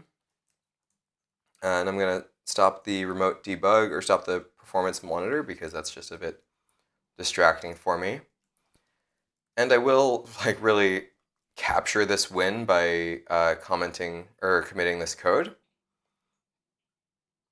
And maybe before I commit this code, I will do a small amount of cleanup. Like I'm going to delete this extra type. I'm going to delete this function that we no longer need that was useful for creating its own, creating new keys. I'm going to delete junk that we're not actually using. And lastly, what I'll do is I'm going to take the styles and pull them down to the bottom because that's just going to make this entire component a little bit more readable. So this is going to be the bar, the element bar, or the modifier bar, I don't know, styles dot toolbar. That's pretty unambiguously named. And let's go add some more styles. Let's take out the text input style.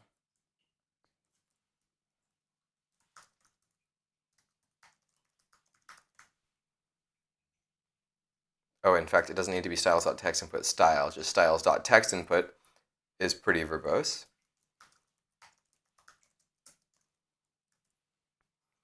Okay, who else? Is there any other styles that need to be cleaned up? We do want to replace the button.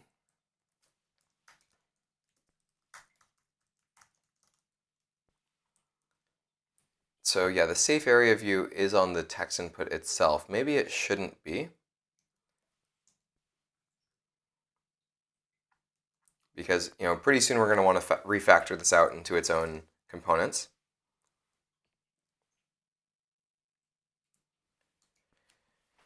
Yeah, managed to make it so that, oh, keep track of whether or not Nick is proposing that we keep track in our own component state whether or not we've got bold, italic, or whatever selected. So at the time when we do the insert operation, when keystrokes are happening, that we can actually handle that. So I like that idea a lot. That would be a good use of our of the remaining hour or two of our stream. Let's make it so that this thing behaves as good as possible, and eventually we'll maybe get to links. That's a stretch goal. Why is styles.toolbar considered a problem? Do we call it something other than toolbar? Huh. Oh, maybe there's just it doesn't understand what styles is right now because we're in a weird state. Okay, I think it's fixed now. Okay, this is an excellent time to commit our code before we go break more things. And now look how short the code is. The code is like 183 lines compared to maybe 200 plus lines from yesterday, and we didn't even get it to close to the level of behavior that we have here.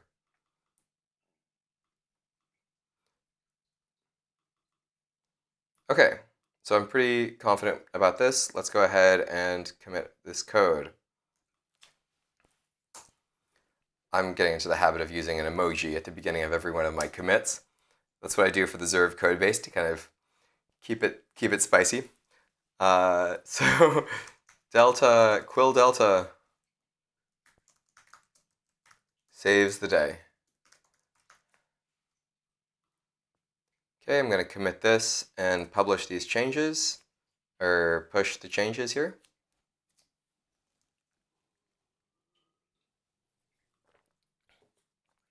Okay, so inside of our editor, we can use some additional state. We did try to make the selection state a little bit better or more useful, but it did not work so well. Oh, and I'd have to apologize. This song is like really dubstep. Sorry. No offense to the dubstep lovers in chat, I guess, whoever you are, if you're out there.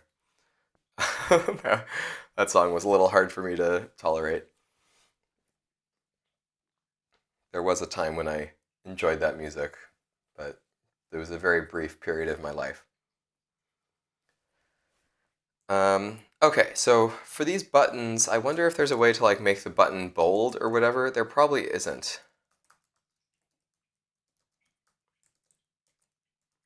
So yeah, we should probably create our own button component. And this is where it gets really interesting or tricky, or like decisions have to be made, because like if this is a real component that I'm going to be using in my application, it needs to work with the theming system in my application.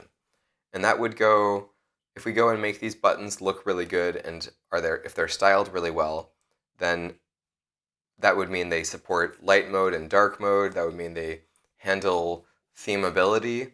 But all of that stuff is associated and tied to my application, and whichever design system or styling system and theming system that I'm using in my application. And like there is a difference between a styling system and a theming system. And I still am not exactly sure which styling system and theming system I'm using inside of the Zerv app. And that's why I'm working on this text input component, is for the Zerv content management system. And so I don't quite know what to do, because I have been experimenting with a theme system and a style system called Tamagui, which is really cool, but I have yet to fully adopt it, which is not ideal. So we're in kind of a weird limbo state, where like if I were to do this properly, I would probably be doing it with Tamagui, but I'm not fully ramped up, and I haven't fixed up the Zerv codebase to use Tamagui, let alone this standalone library. So this is why I'm very tempted, basically at this point or very soon, to copy this into its own, or copy this into the Zerv repo, because then we can use whatever styling system and theming system is there. And just so that you know kind of what I'm talking about, it's called Tamagui. And I've also played around and used one called, what is it called? It's called Dripsy. So Dripsy is much more of a theming system, whereas Tamagui does like all of these different things for you, which is both like overlapping concerns. Oh yeah, Nick, you've played around with Tamagui. That's cool. That's awesome, because it's one of the brand new ones. I mean, 6 months ago, Tamagui was unusable and it hardly had any components. Much like Dripsy. Dripsy doesn't have any real components like the drop-down component or these high-level views. Dripsy is much more a theming system. It's just a system that you can use to build upon to create your own design system. And Tamagui is not just a theming system, but it has these components. Like all of these components, I always like seeing how much of a list there is in the sidebar of different components. So there's visual components like linear gradient. Oh, that's interesting that I saw it for a moment and then they have some issue with Vercel. Yeah, Nick, you say you've been looking for a React Native alternative to Chakra UI. And yeah, I've also used Chakra. Chakra is really nice, but yeah, we need something that works really well on React Native and on web. And Tamagui does really cool stuff when their when their website works. It's tough because it's just like one guy working at Vercel who's doing basically all of Tamagui. But one of the things that really convinced me was seeing the benchmarks. Okay, I'm glad some of these links are working. This benchmark is basically, it shows how highly performant it is. It's even faster than React Native Web because Tamagui doesn't just do the theming system, it doesn't just do the design system, which builds upon the theming system, but it also has its own styling system, which everything on top builds upon. So it has its own styling system, which it needs in order to do web performance really well.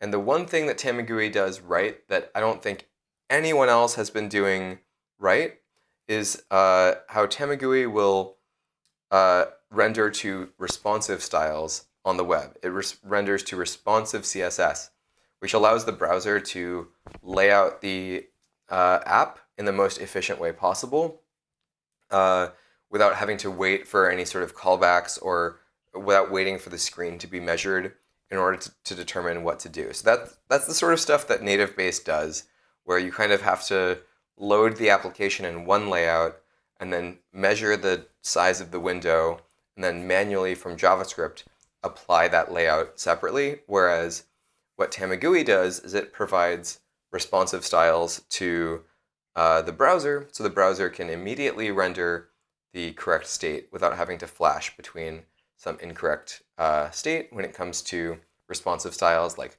text, font sizes, and even layout things. So I'm very excited by Tamagui, but it's also still so fresh and new and somewhat painful. And for a while I was like, it was basically impossible for me to adopt because I couldn't even get it working in an example repo as far as working across Next and also working on React Native. Now at least they have a really cool example repo where it all works. And yeah, I didn't realize that we'd be talking about component systems and back to styling systems today, but that just goes to show how successful we were on the web, on the text editing, where it's like we want to make this rich text editor actually look nice with these things. So maybe what we should do is we should save that for another day. I can keep this in its own repo for now, but maybe for now we can try working on links, because I think links are so critical, and maybe we want to even introduce some sort of, ultimately, like, the link should be very abstract. Like when you tap the link, it doesn't necessarily want to take you to a URL. Sometimes you're tapping a link and it means that you want to do something custom inside of your application, but this text is just linkable text. So I think that's probably a better use of our time, considering we're already in rich text editor. And yeah, Nick, you say you'd like to work on the UI for the toolbar.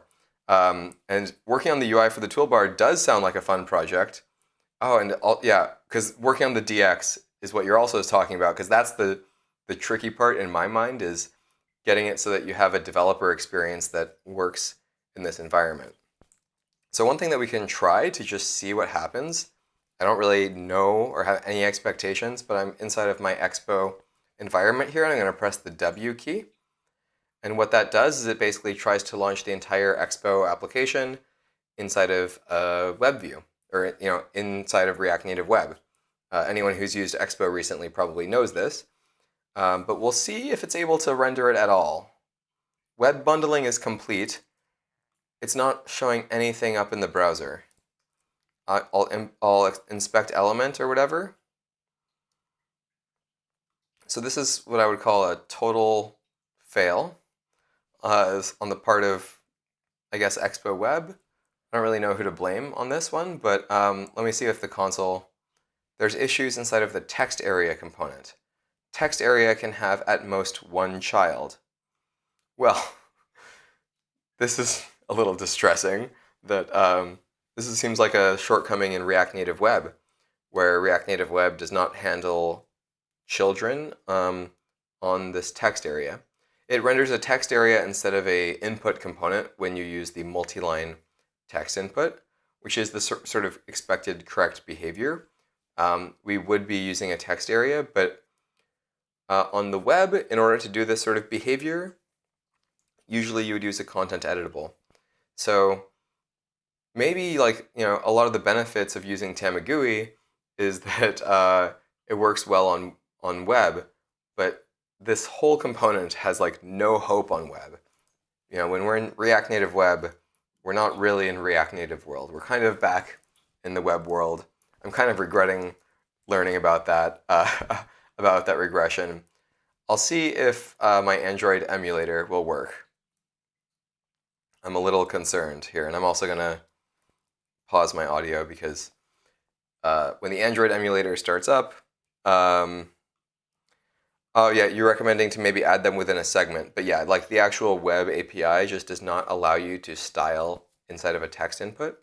You have to use content editable, which is a whole sad situation, but whatever. I do have a lot more hope on Android. I think there will be bugs, but probably different bugs than what we've experienced on iOS. And that was lovely. I don't know if you saw that, but it did load the application for a moment, for probably 2 frames. If you go back and watch that in slow-mo, it showed the application and then it crashed. Expo crashed inside of Android. So I'm just going to try again. And if it crashes again, oh, okay. Okay, we got lucky this time.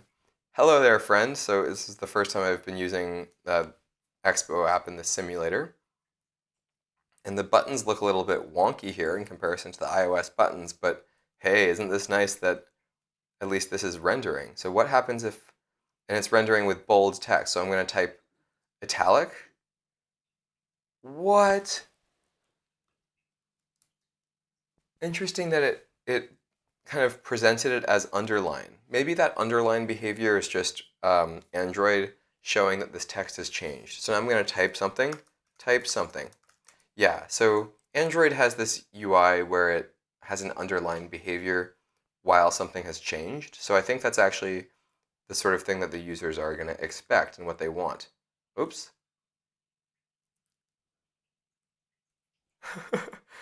I don't know what that sound was, but I think that sound is coming through from the Android simulator. Yeah, but I thought I was getting underlined, but what's actually happening is it's just part of the Android OS where it decides to underline something that might be replaced. Okay, so autocomplete is changing. If I type, delete something here, this is all working quite well. Delta is going to the moon. And now I'll try doing an underline. I'll try doing a strike through. And it's going to be bold, and it's going to be italic, and then I'll undo all of it. Isn't this refreshing that rich text editing is kind of working on iOS just as well as it is on Android? Let's see if we can get that same iOS issue to happen, and if we can't, then maybe we can call attention to the React Native team about this issue, because it's something that's wrong only on one platform and not on the other. If it's just a quirk that happens on every platform, then maybe it's oh, it's not a bug, but it's obviously a bug if it only happens on one platform. So let's see, what was the issue? The issue was if we take some text like the last word and we make it bold, and then we come in here and we start typing hello world. Oh, look at that. This is excellent because now this internal state is rendering properly. The internal state matches what the user is seeing, which is not what happens on iOS. Oh my gosh! React Native bug detected. Surprise, surprise. I don't know how responsive they will be to this issue, but it's kind of nice that this bug is being noticed, or that this bug is only happening on one platform, because then it's clear to me that it's a bug. You'd have preferred it didn't work on Android. Yeah, well, it is a little bit tough that it doesn't work on iOS, but I think, maybe, who knows, what the React Native team is more responsive on these days, but at least a while ago, the Android team was really overwhelmed just getting up to speed because the whole Android implementation was kind of behind the iOS implementation for a period of time.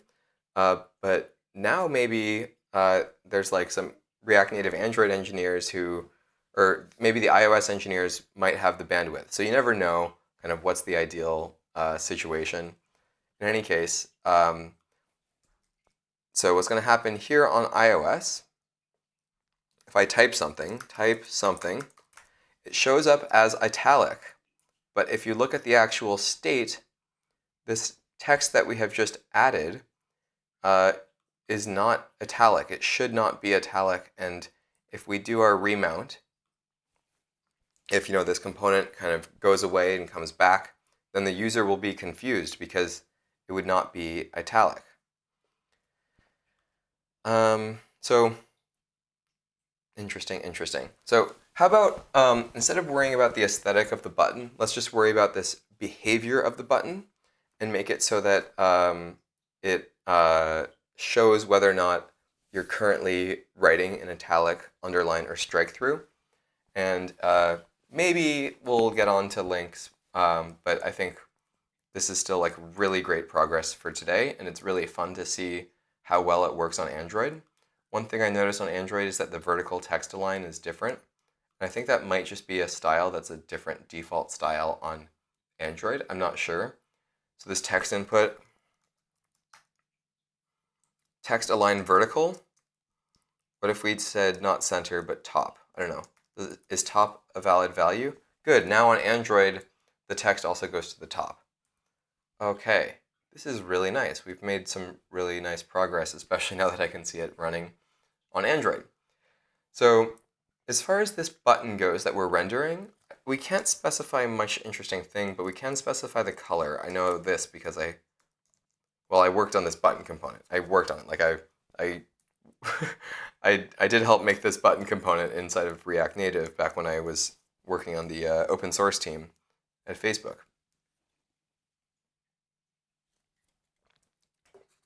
So depending on some state, is bolding, maybe we'll call it is bolding. If it is bolding, then this button will be gray. Otherwise, it'll be blue. But is bolding needs to be actual state that exists. So let's go ahead and create that up here.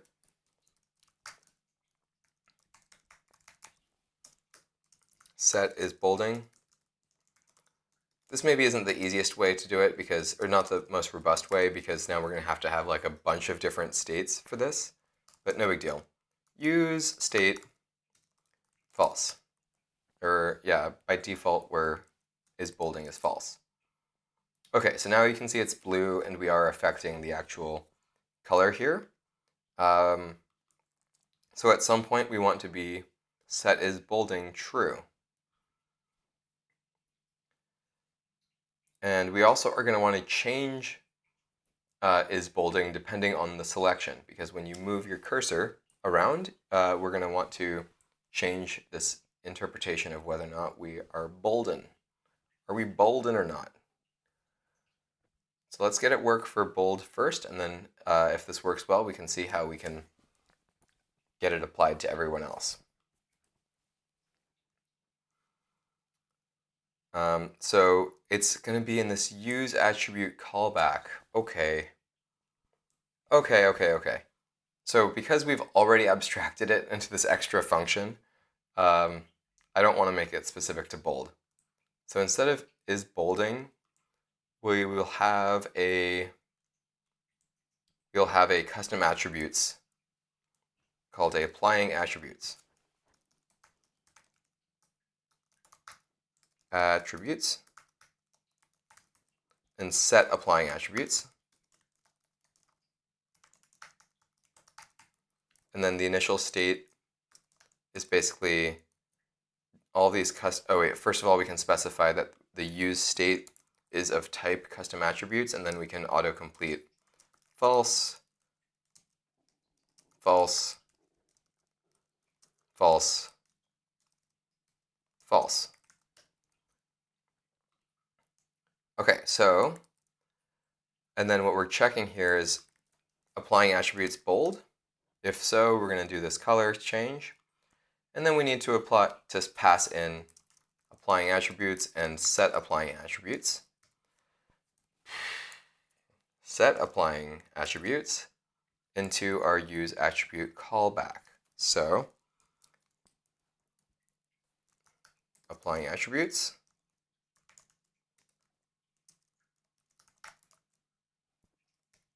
and set applying attributes.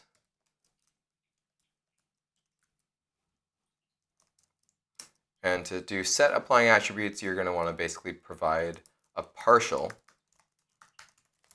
of custom attributes. Well, we're going to want to provide all of them, actually.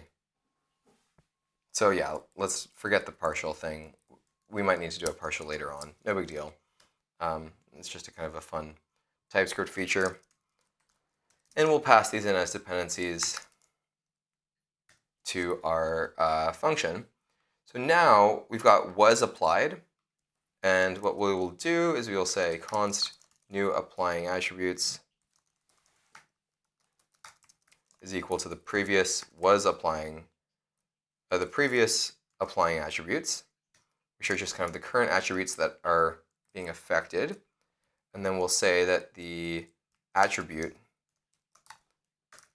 is equal to the new thing, which is the opposite of was applied, I think. And then we need to actually call set applying attributes with the new applying attributes.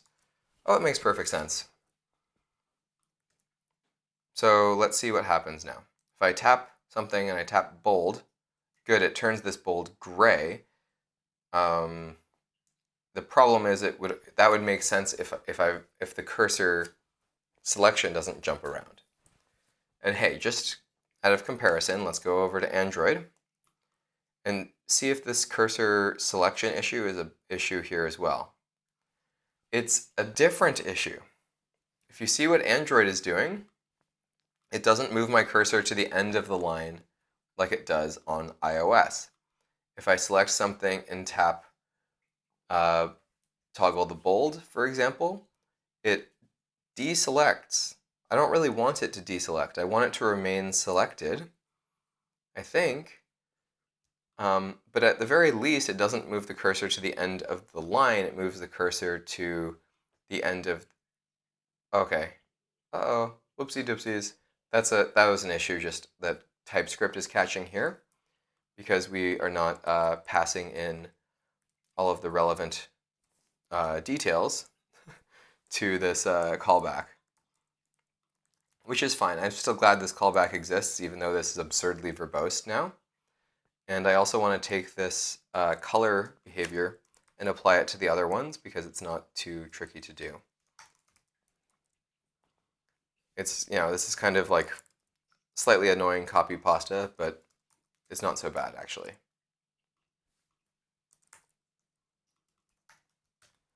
Right, so like the whole implementation of one of the attributes, as long as you have it set up on the type, on the custom attributes type that we have at the top, then the attribute is defined by having this button here and by using the attribute at the time when we are rendering.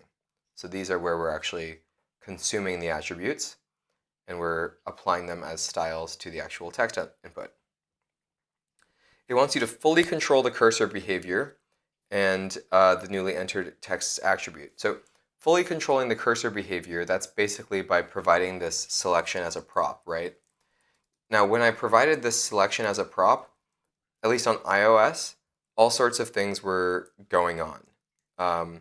When it comes to the attributes, maybe you should specifically set them to false. I'm not quite sure actually what you mean by that. Because when we're rendering to React Native, as far as what React Native is seeing themselves, React Native does see, like, none of this is true or false. It's just all the enum string. So when bold is false, we're rendering it as normal string. When italic is false, it's normal. And when the other things are false, it's none. So we are being explicit as far as telling React Native what styles to apply for each one of these text nodes. But we still have a little bit of correcting to do where we can kind of make it so that as we move around our cursor, it affects these guys directly. But we were just testing something on Android, right? oh, here's what we were testing. I'm like, my spidey senses are saying that something scary is going to happen. And I think what that is that now that we are explicitly controlling the selection at all times. And for example, when we do set selection, oh, interesting that end is optional. But when we get a selection event, we are always getting a selection start and a selection end. So in theory, we could like handle the like just a single cursor state a little bit better. But let's see what happens now. I'm going to tap bold. Oh, wow. Text handling on Android is so much better. Thank you, Nick, for that advice, because this is an issue only on iOS, it seems. So what I can do is this cursor that I've got selected here is controlled. What's interesting, though, is that it's not giving me the handles. Do you know what I mean by that? Like before it was giving me the bubbles. Here it gives you the bubbles. And then as soon as you make it so that the selection is controlled, those bubbles are going to go away. Oh. And that means that the user can kind of control the selection, but not as easily. Like, how is the user dragging the select? Interesting how Android has this behavior where the selection sort of UI can be varied depending on whether or not you're explicitly controlling the selection or not. But the reason I'm very apprehensive about it is because bad things go on when you explicitly control the selection on iOS. So I'm going to type something. So, okay, let me just undo, or let me get back to a clean state. Oh, wow, I can't even type properly because this controlled selection is so dramatic on iPhone. What the hell is going on? Okay, wow, all right. That was like the most unusable text input experience I've experienced in my whole life.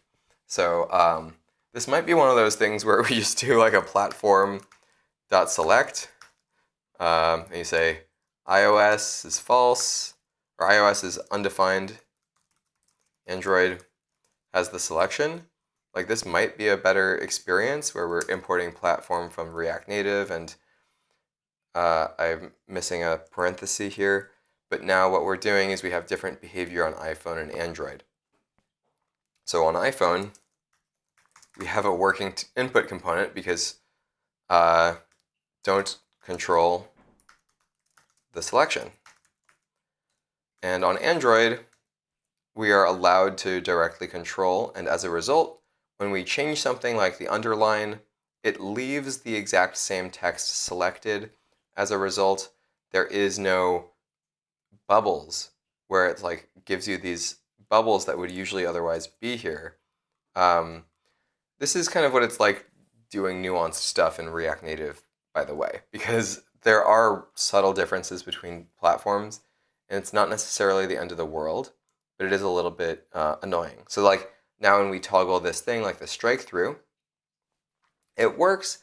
It does deselect, which is not exactly what I was hoping for, but it's also not the end of the world. It's like kind of better to have it. I kind of like it this way where it's the selection is uncontrolled on both platforms. Maybe, by the way, there is a way to directly control the selection if we want to do it imperatively. I will show you quickly what that could look like, and we'll give it a shot. We'll see what happens. I don't know. Const text input.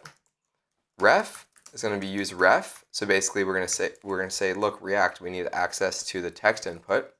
We will pass that as a ref here into the text input component, and then what we can do is we should be able to, like at certain times, call functions on the text input component. just as an example, I'm going to do it in here just to see what TypeScript says. Text input ref.current dot what? Oops.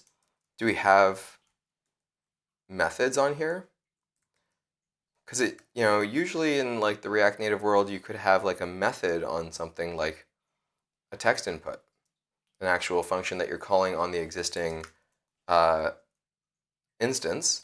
So I'm going to look up React Native text input and see if it gives us documentation for any methods. Those are props, and at the bottom there are methods like focus and blur.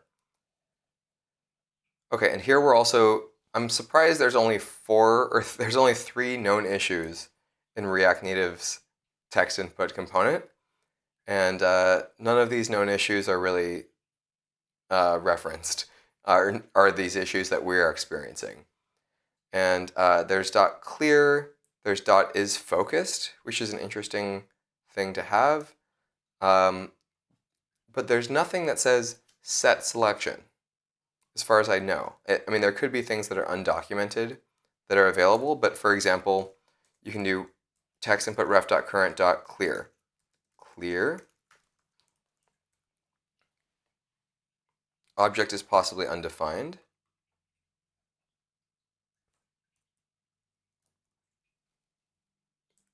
Well, the fact that it's undefined, that's why I have this question mark here.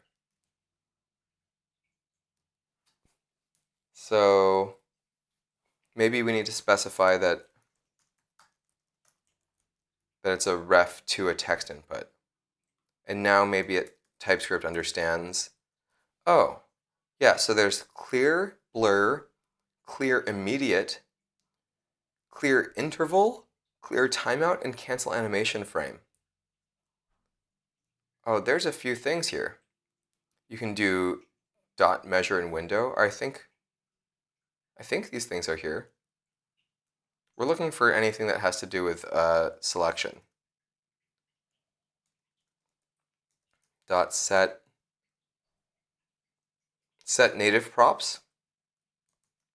So I don't think these native props are going to be well typed, but we do have maybe selection is a native prop actually. So because we know that or we just happen to know that, I think, because it's a prop and it's a native component. So basically everything here is a native prop. So we are maybe allowed to imperatively set the selection. So what we'll do is we'll say start. I don't know if this is going to work at all. There's a good chance it won't work. End is 1. So I'm just going to do a sort of example thing. So on a random key press, I'll type A. No, it didn't do anything, but let me reload, and we'll also try on Android. I'll type, oh, on Android, it works. On a random text input event, like I'm going to type T, it managed to successfully edit the T, and then we imperatively moved the selection state. It's again giving us not allowing the user to select until the user interacts. So actually, I think this is really nice behavior on Android. Shame on iOS. I'm sure it's Apple's fault. But we don't have this behavior where we are able to imperatively edit the selection state on iPhone. Whoa. Isn't it fun to learn stuff? I love learning. On Android only. Okay, well, I'm just going to leave that note in here for at least one commit, so that way it's documented somewhere in the ether sphere. But really, if anyone wants to understand all of the nasties of text input components, yeah, like watch this video, this long-ass terrible stream, and then go and experiment it with yourself for hours on end. And maybe make some fork of React Native and then send in a pull request to the React Native team and then wait a year, and then it'll be fixed for everyone. I'm giving the React Native team shade, but like it's a huge project to manage. So I'm doing it in jest. Like I fully appreciate like the work of the React Native team, and it's work that I probably could not do myself. And I know because I've tried. I was on the React Native team at one point, and it did not go super well.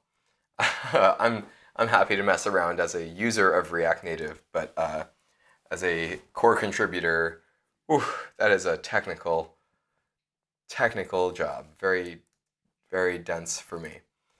I'm just not bright enough for that sort of thing.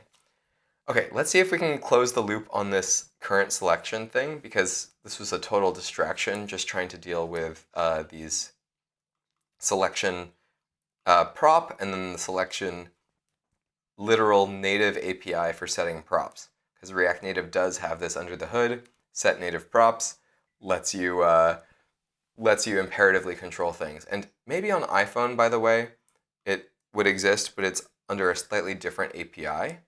Like, I don't know, but like, what if there's selection start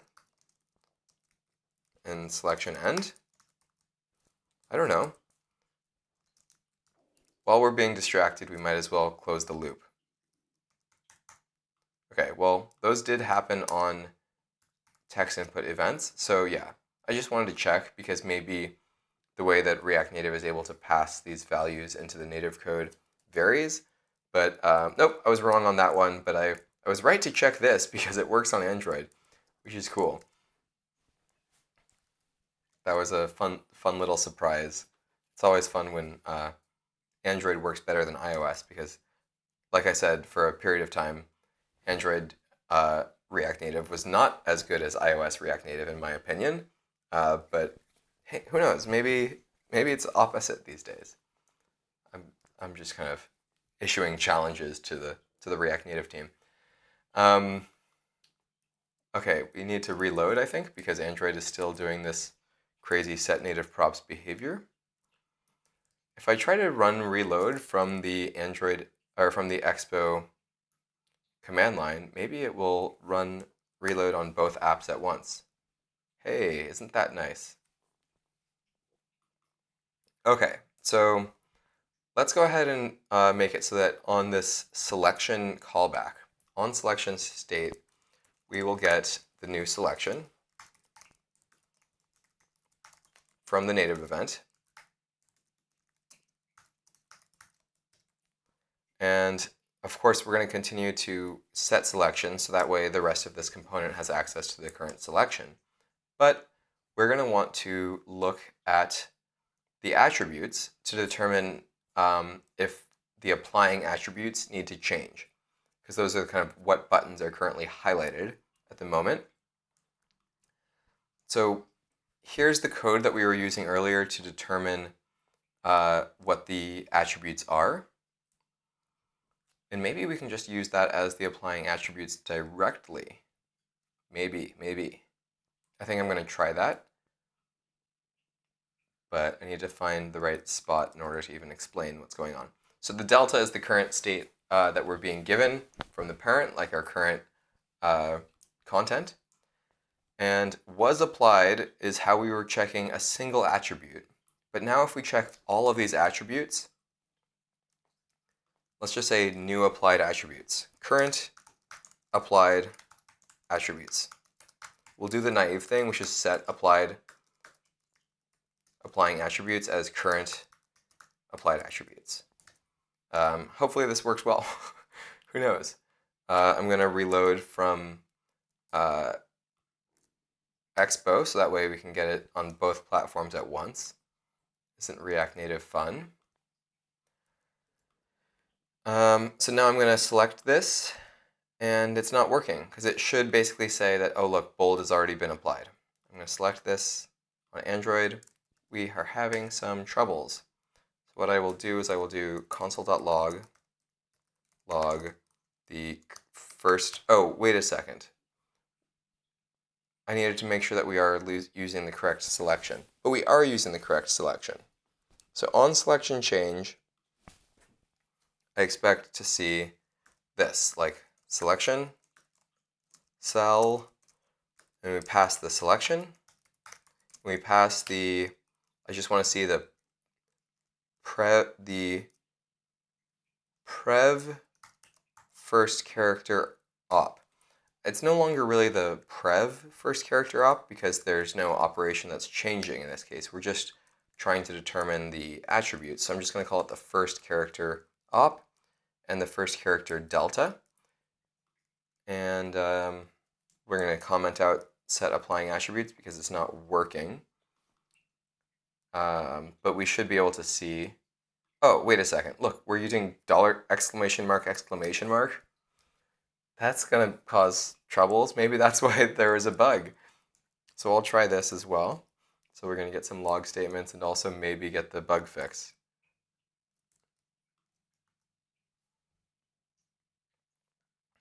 Okay. I'm going to refresh again because I don't know why we have an issue on iOS, but Android is not so upset. Undefined is not an object. Oh, I think Android is also having bad times now. So at least there's some consistency. Why would undefined not be an attribute? I guess that's because what we can do is we can have a default, which is empty attributes.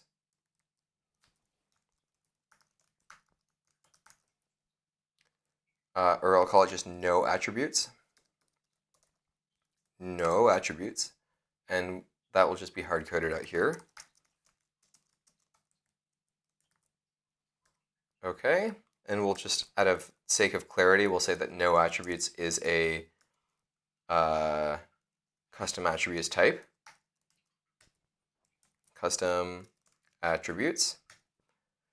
And the types agree with me here. I just need to use no attributes here in the case where current applied attributes is empty. And it's not happy because it's saying that an attribute map does not equal the same type as a current applied attributes or as a custom attributes. So I'm just going to say current applied attributes is a custom attributes. And now the type is showing up here because this is where the actual problem was. But because I wasn't being explicit, it was showing up in this spot as where the issue is. So I'm just going to coerce this type as custom attributes. Okay. Oh yeah, Nick, that's a great idea. So Nick is saying, hey, let's just render out all of this metadata as text under the text input component. So that way, like when you're playing around, you can actually understand what's going on. And that's a really great idea because that will surface this issue where we have on iPhone especially, where it can get out of sync and the text that the text input is currently presenting is not the real text. So not only should I display all of these attributes, like the selection position and the editor state and the current applied attributes, I should also present like an actual rendering of the rich text. So I really like that idea, Nick. Much appreciated. I will do that at some point. This might be near the end of the stream today, but because I feel like we've made such great progress and I want to capture it before everything goes to shit. And in the meantime, I will probably be screwing around off stream with Tamagui, trying to get it integrated into the RealZerve repo. So that way we can kind of have a more mature styling environment that has an actual design system that we can use and then contribute back to for Tamagui. But and eventually we want to integrate this in with that as well. So that way we have like a really badass text input component that's themable with the Tamagui design system. And hey, you know, if Tamagui is interested in this, I think, you know, this rich text input or this casually mediocre working class text input, maybe that could be part of Tamagui itself. The one reason why I think that might make sense is because on web, the implementation is going to be so different. On web, we're going to have to use like something else entirely. And after having such a good time using Quill Delta, you know, maybe we should just play around with using Quill itself on web because Quill is meant for web and Quill Delta was just a library that they used and refactored out of there. Um, let's see what's happening here now. Refreshing. I'm hoping that we can at least get the bug to go away, or the crash goes away. Okay, so look, I selected some text that's bold, and it's no longer, and bold has gotten to be grayscale, which is it still is a working button. And now if I select this, okay, now if I do this and press italic, it does not turn italic gray. And that's my own damn fault, because this little snippet of code needs to happen also where we're doing set applying attributes. We need to run that over here when we're doing these new applying attributes when the button gets pressed. But we are. So I don't understand exactly what I'm doing wrong here, because that's kind of exactly what this is meant to do. It's meant to say that when you press italic, it should change the state of italic. I don't know. I'm just going to change this exclamation mark because I don't know. Maybe the exclamation mark was the problem. Underline. Well, on iPhone, this is actually kind of expected because it deselects, and when it deselects, then you don't want it to tell you about the previous selection, the thing that you just changed. You want it to tell you about what it's doing next. So, or where the cursor currently is, because there's a selection event that probably is happening here. And that's why I think that this is happening. So let's just go see if it's on what's going on Android, because from all accounts, actually, the text editor is a little bit better on Android. Okay, so this is working where bold has been grayed out, and if I tap italic, I don't know, weird things happen. Now the applying attributes are not here, so if I type A, okay, that was a little strange. It affected the style of the whole word. Food bar. If I tap this and then tap italic, and then continue typing, oh, that's not ideal. That last part was confusing, where when you type a character at the end of a styled segment, like I'm going to type F, why did it unbold? It should not have unbolded.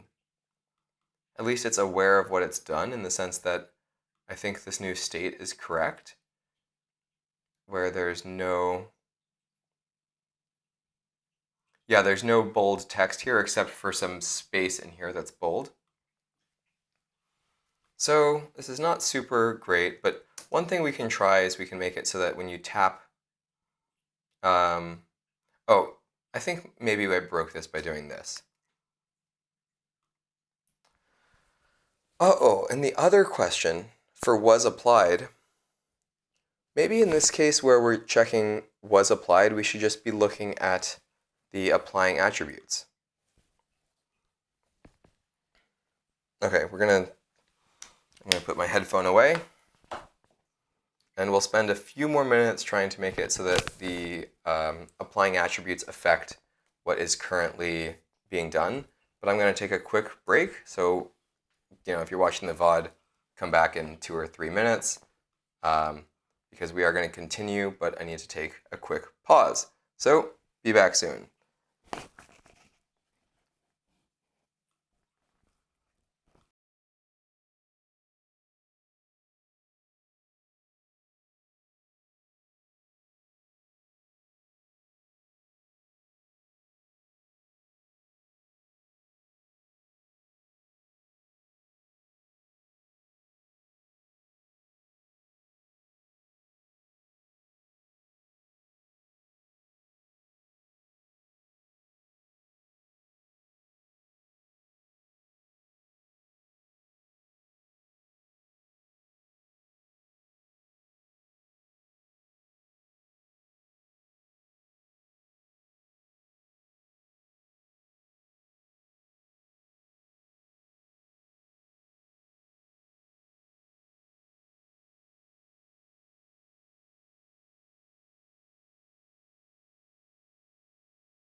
Okay, back at it for maybe half an hour or so. Like, we've made such good progress today that I might even want to try to record like a YouTube video at the end of this where we kind of summarize what we've been up to, and then I'll be able to post it on YouTube in a more consumable format for people who are less willing to sit through hours of this. But I thank you for joining me, Nick, and anyone else who's paying attention live right now or on the VOD.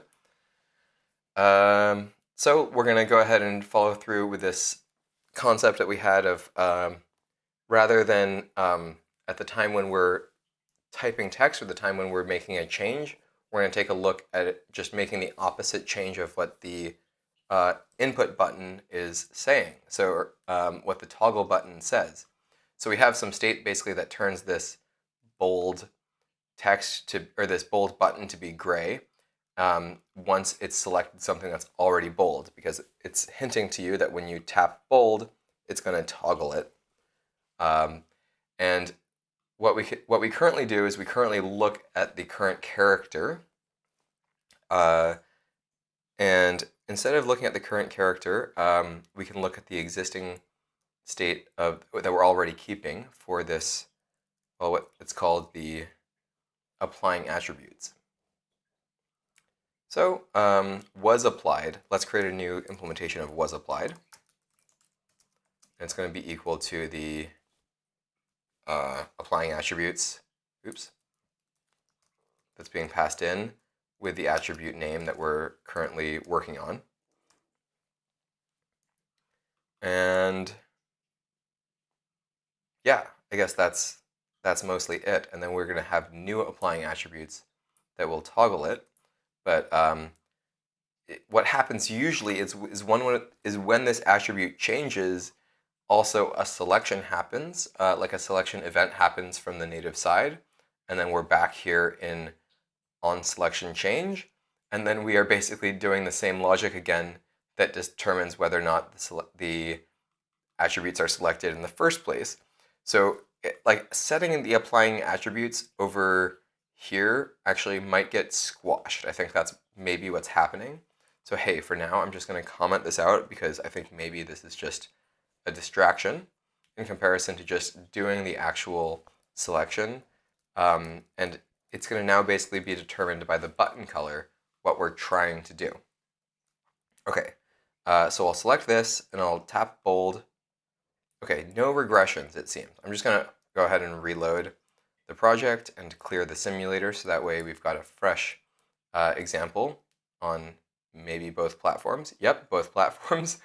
So I'll come over here and I'll tap this. Bold changes state. I tap bold again.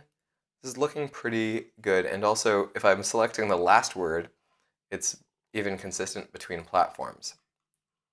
Underline, italic, and it knows that it's both underlined and italic. Nice. So now let's make it so that if you're creating new text and you do something like make it underline, it should actually, if I tap underline, it should say that yes, we are active in underline mode. And this is a case where the selection event has not happened because the selection has not changed. And let's make sure we have the exact same behavior on Android. If I do a space and then I tap underline, it does not activate the underline button. And if I type, well, on Android, it kind of looks like there's an underline, but that's not actually an underline. If I tap italic mode and then type foo, it should be italic, but it's not italic. So one thing we have to do is we do actually have to bring this back where we're doing set apply attributes. So I think this logic will result, or here, instead of was applied, let's just try will apply. And we'll provide the inverse here. So that way it's just a little bit more intuitive, I think. This code is more intuitive now.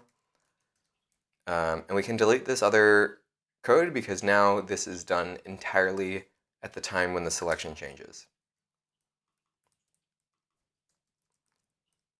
We'll apply the attributes. This is now looking like pretty code almost. It's almost very easy to understand. So again, we're going to try this thing, and I'm going to reload because we want to have confidence that we're looking at the good stuff.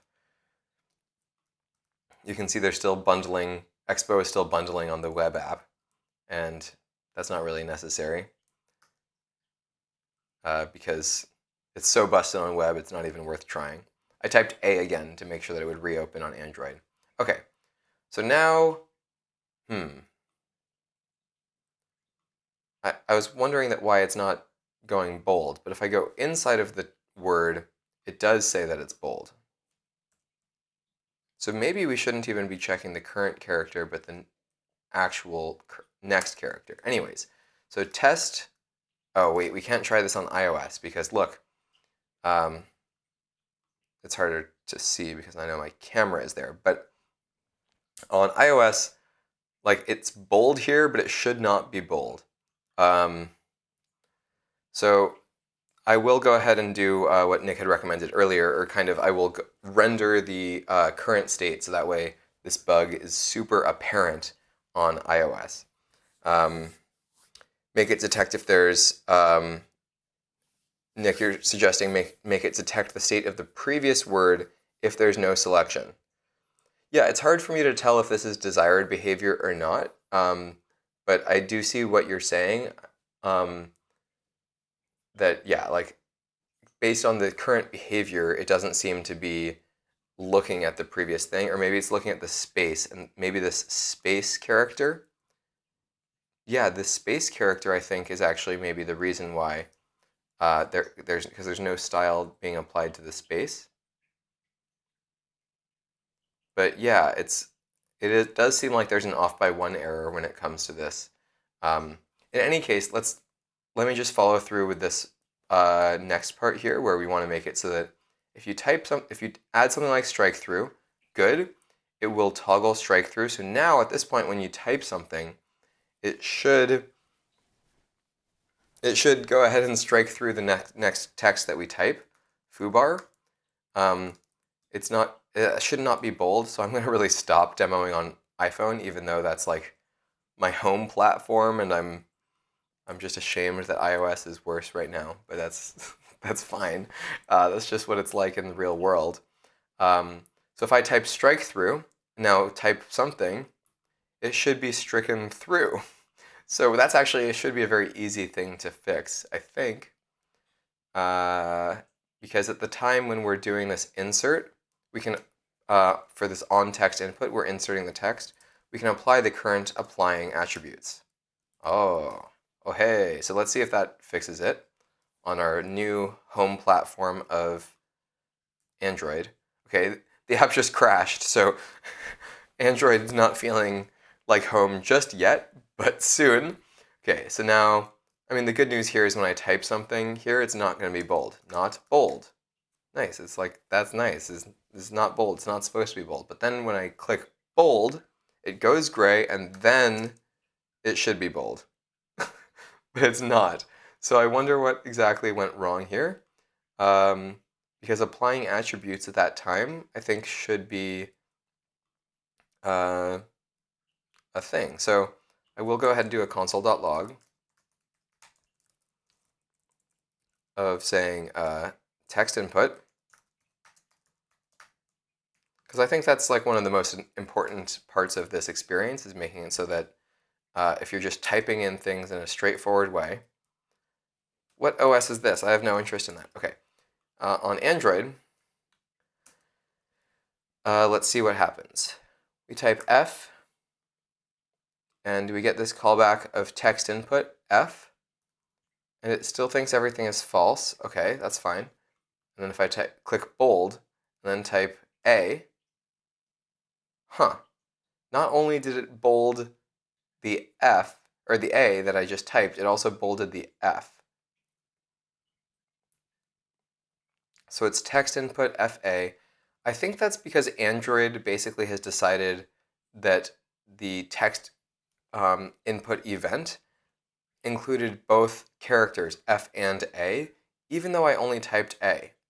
So maybe that's just okay, and it's not the end of the world. Like if I type, for example, the autocomplete button for family, yeah, at some point it decided to deselect the bold state. And here in this case, it just had a text input of Millie, just the end of family.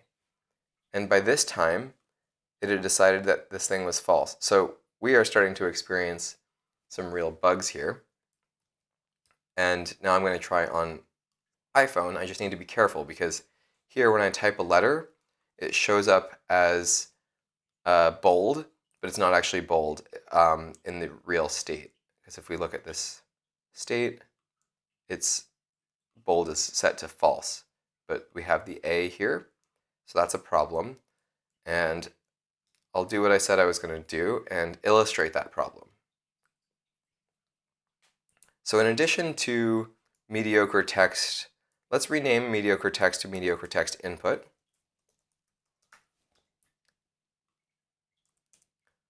And I will rename, and I'll create a new component that is just called mediocre text that's just displaying the state.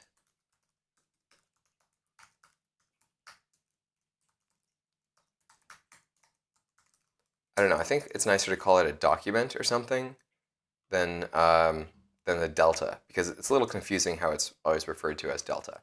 Okay, so new function, mediocre text. It's being given document, which is, yes, it has the type of delta for now.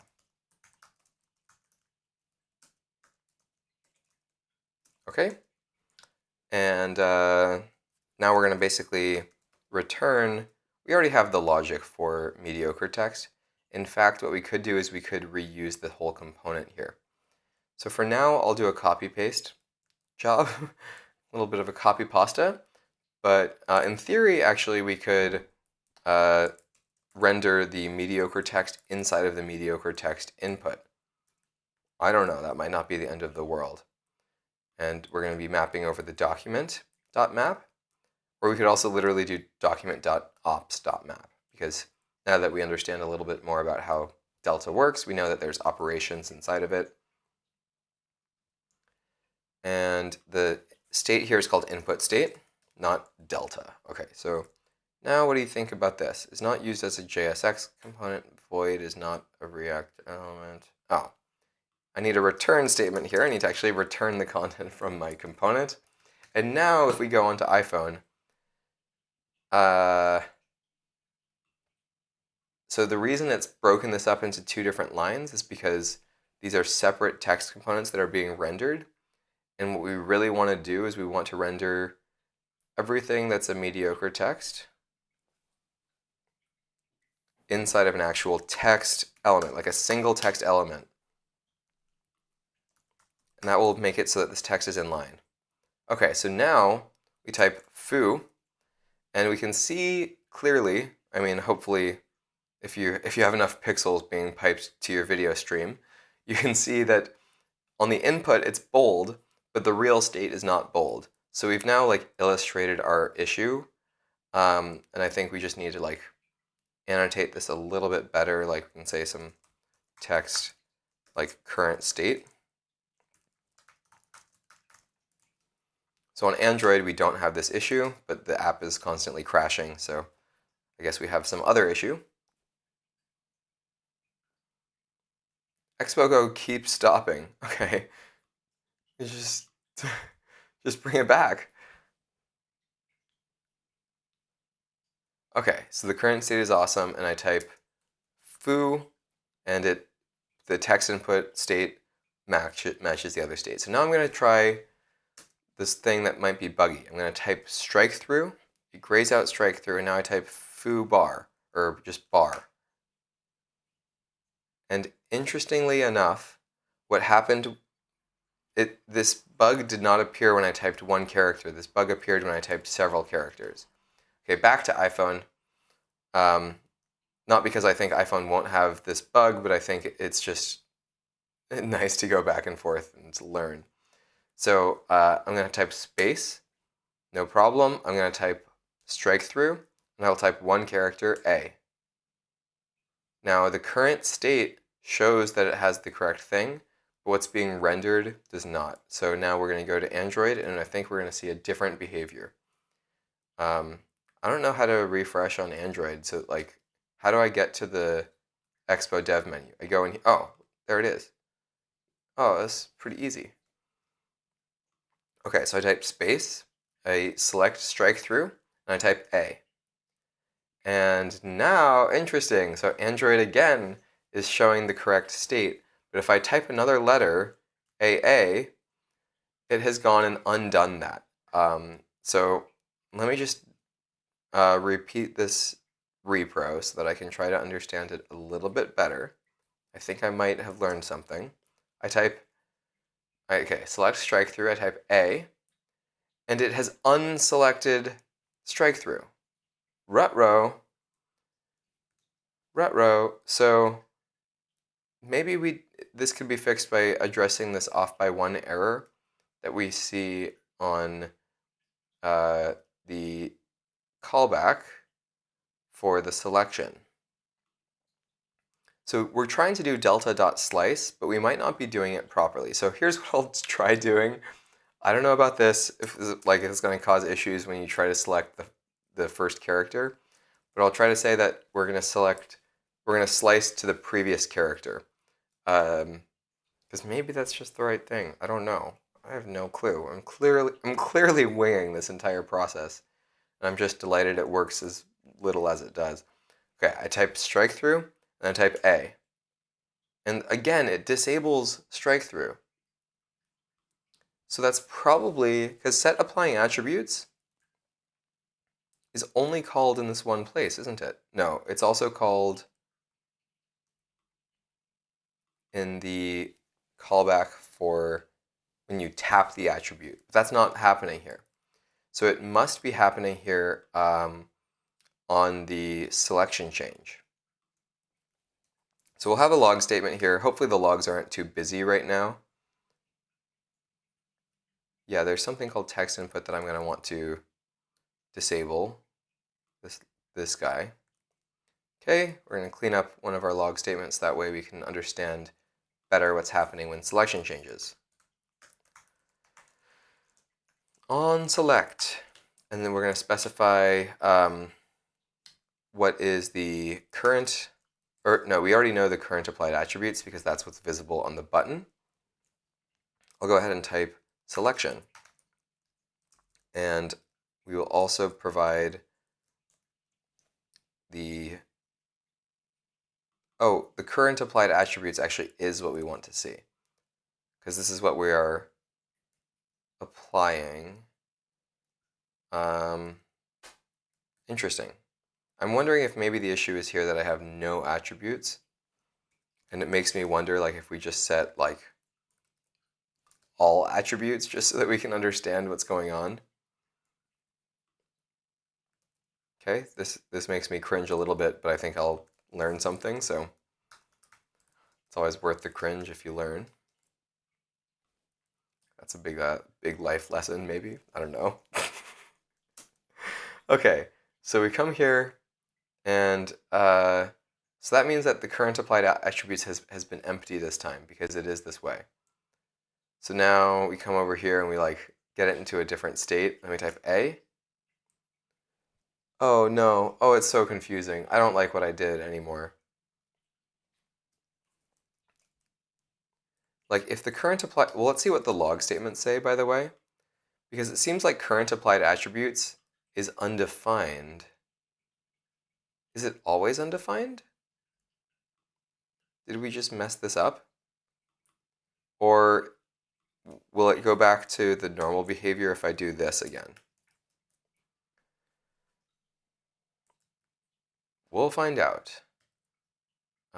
Let's go see what Android has to say about it. Okay, can we just, oh no, Noah, no attributes. Okay, so I select something. Oops, what happened? Oh, I accidentally clicked the italic button. That explains. That was confusing. So now I type strike through, and I type F, and it shows up correctly. And I'm going to type, but it unselected strike through. Oh man, this is a little bit confusing. Why did it unselect strike through? I'll refresh the Android app and do it again. And this time I'm going to pay close attention to what the logs say. So we've got a fresh log. Come in here, on select, current applied attributes is undefined. That's not good. I'm going to log out the entire first character op because I don't really understand why there's no attributes when it should be bold, because it should be looking, oops, get out of here, iPhone. On Android, it should be, at this point, it should be looking at the character of the E of awesome, the last character, and noticing that it's set to bold, but it's not doing that. So I think that's probably where the bug is here in the selection change. So I tap here, we got a selection change on our logs. First character operation is not defined. What does that mean? I wasn't expecting that. I was expecting to see something going on in the first character delta. Okay, so now we'll see what the first character delta is, but the delta.slice is not working super well. And also we want to make sure that the selection start and end is 16. Okay. Maybe what we're doing, okay, I have an idea. So I'll say that this is not the first character delta, really, it's the last character delta. So that should be a little bit better of a name, but I'm also going to do a let, and then I'll say this. I'll say that if there's no last character delta, or if the last character delta.ops.length is 0, then we need to find an operation, like the most recent operation that the user did input. So I think this would be the best way to do it, is to look at no, actually, you're right. It should be the -1, and then until the current selections start. Oh, no. Because Nick was explaining what his thinking was earlier, and I'm just trying to remember, and also I think he was right, where there's the selection.start minus the selection.end. If that will tell you whether or not there's a range. So const is range selection is selection.start equals, it does not equal selection.end. Now we know if it's a range selection. So basically, the last character delta that we care about depends on if it's a range selection. If it's a range selection, you want to basically identify the character at the start of the range. The way that you do it is like this.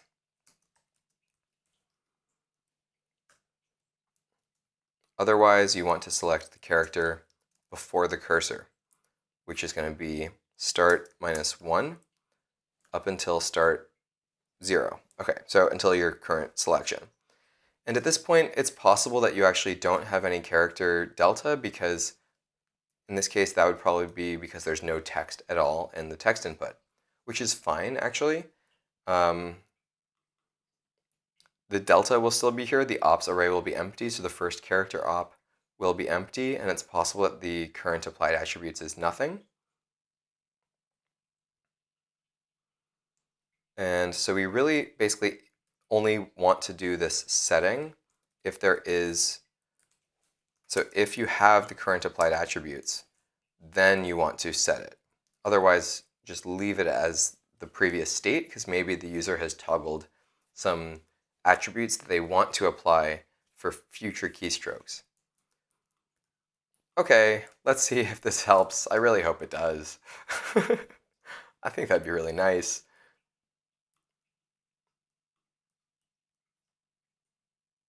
Okay, the reload did not work, but we can quickly reopen this on Android. Okay, so we come over here, and good, it knows that bold is active. So if I type more letters, it stays bold. Okay, and if I type a space, the bold is still selected. And if I unselect bold, and I can type foo, yes, it just is unbold. So now I'm going to try doing a strike through. So I'm going to select strike through and do asdiff, and then let go of the strike through, and then keep typing. So the reason that happened was because there was an autocorrect. And what happened was the strike through came undone, but I will try it with a real word because that's a little bit more realistic and less edge casey. But like, I think we're making good progress. So we hit strike through, and I'll type a real word, and then dot and space, and then I unselect strike through, and I keep typing. Okay, so there's like a little bit of a cleanup, right? Like ideally the strike through would not strike through that closing space, but I think this is really awesome progress. If I type underline and then do a typing thing with an underline, you can see, ignore what's going on in the input because Android will underline shit as you type, but in the current state that's being presented, oh my gosh, it has an underline. Okay, now let's see what it's like on our other platform, that troublesome platform known as iOS.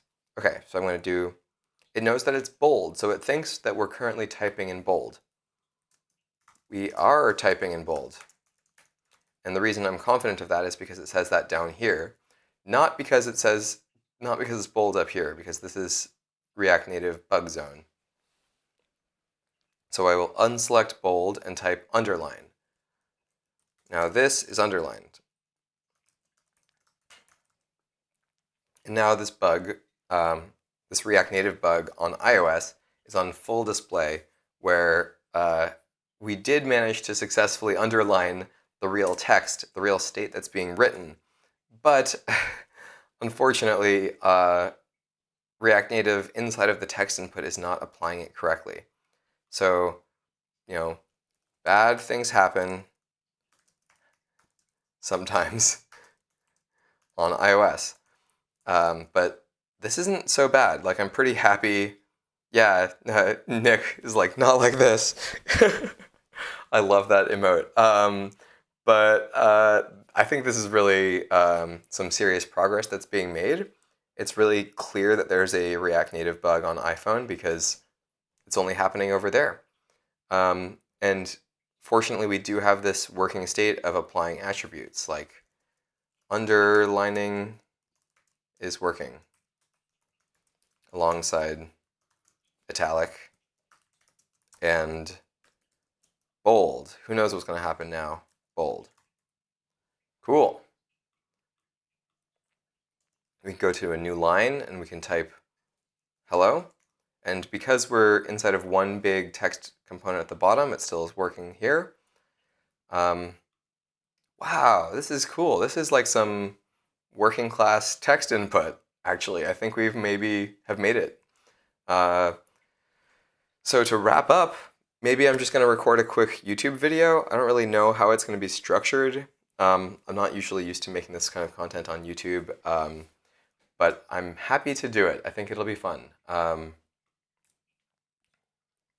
Now I just need to like summon YouTube energy to be like, hello YouTube, and present some of this hard work that we've done. I'm going to go ahead and commit this code before moving on, because together we did it. We've made a not too broken text input component. Okay, how about we don't need this remount behavior because now it's clear when the bug is happening because we are rendering the current state. Okay.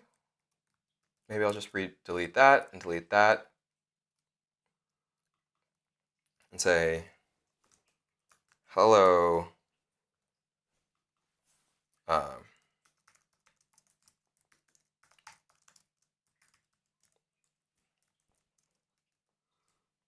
So I'm basically like manually creating some current state.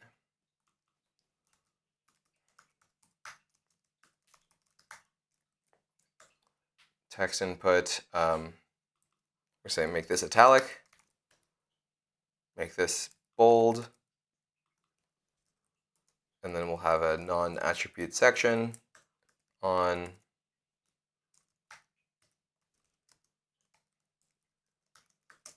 bold italic. I don't know. Now we've got some nice on React Native. Hello, working class text input on React Native. Okay. So now this is kind of a demo, isn't it? Do we have a container? We do have a container, because on the container I just want to put a padding horizontal, or just like a padding of maybe like 8 or 16 or something, so that it's not hugging the walls of the phone. Okay. Now we can go commit this code. We're going to give it probably a volcano emoji for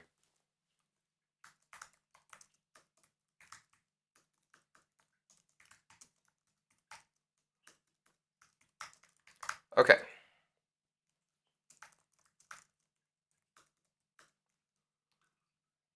Let's directly commit. Let's publish it. Let's make sure that our Chrome has the correct stuff loaded up. And maybe have a reference to Quill, Delta Quill as well. Here's an idea. Display the text component and hide the actual input.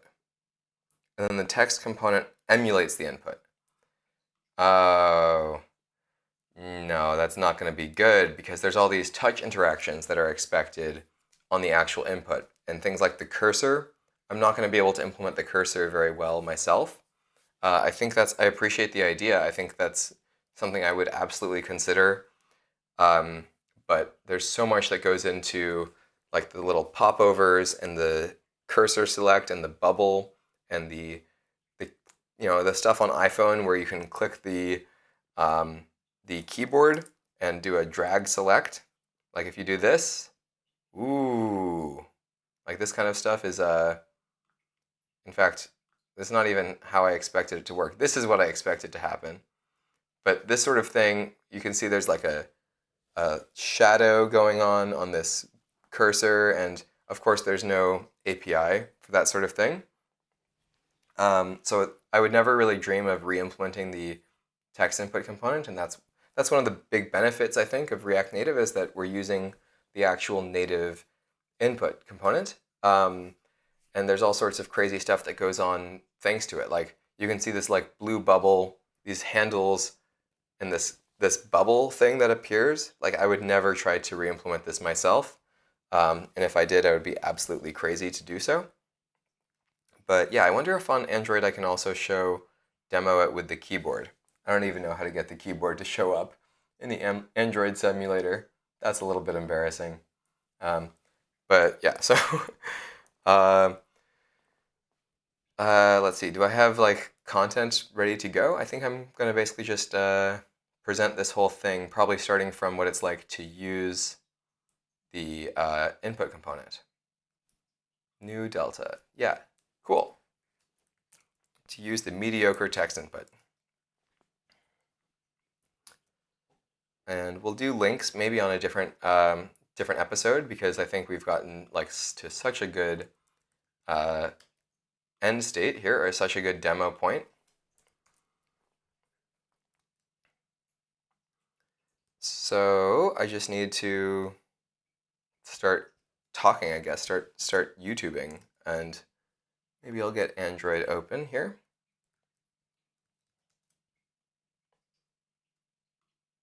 Be like, hello, I'm back. I'm Code Eric, and I've been live coding here on Twitch for maybe 4 or 5 hours now over the course of 2 days, trying to work on what I would call like a mediocre text input inside of React Native, because rich text input is a little bit too much for me to implement right now.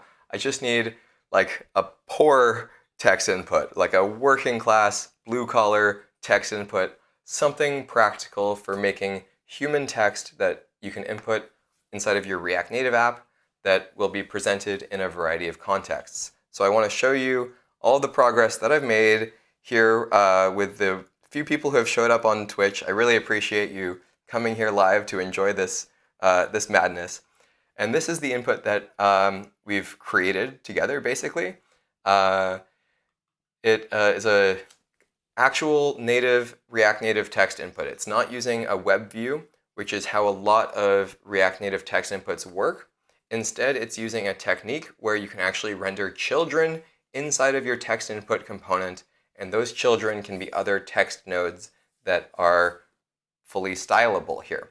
So here, I struggled a lot the very first day because of the sort of events that come out of React Native when you do some typing. And now you can select, and these bottom attributes are affecting, apparently not always perfectly affecting the text in React Native. What I found super interesting actually was that on Android, the text input component behaves a little bit more predictably and a little bit more reliably.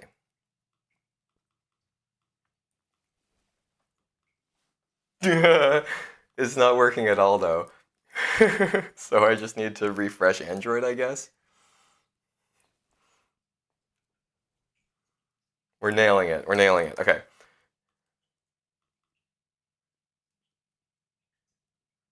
Okay, we've got the Android keyboard up and running here, and we can toggle the attributes. We've got italic, underline, strike through, and we can write new text. And at the end of the text input, we can type additional text and affect the new styles that are being applied.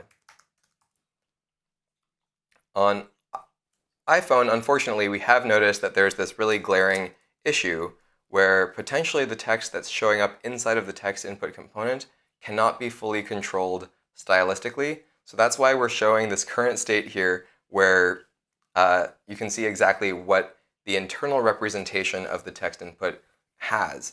So I'm going to disable italic, and I'm going to disable bold, and then I will type.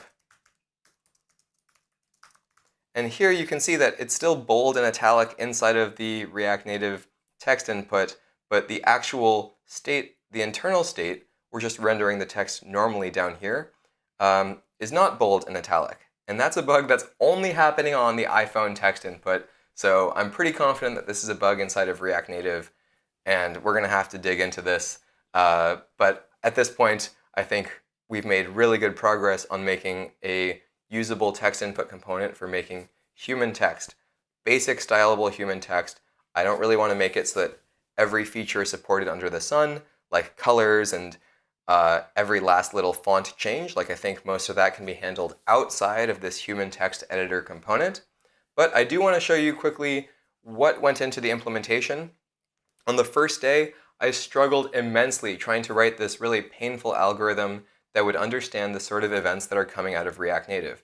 Because on the text input component, we get a few different events. We get this onText input event, and that will specify basically what text is happening in what character range, like if text is being deleted or if new text is being added, and exactly where that text is being added. We also get an event for the selection change, which specifies the selection start and the selection end. But the big innovation that we had today was a contribution. Ulrich on Twitter had recommended actually a library called Draft.js. Or Ulrich on Twitter recommended Delta, which came with Quill.js. And Quill is a web-based text editor, and here we're basically just making a text editor for React Native. So I was a little skeptical that this library called Delta would actually be very valuable for us. But Delta is a very low level, it's a very simple system that basically helps you manage ranges of text and attributes on those ranges of text.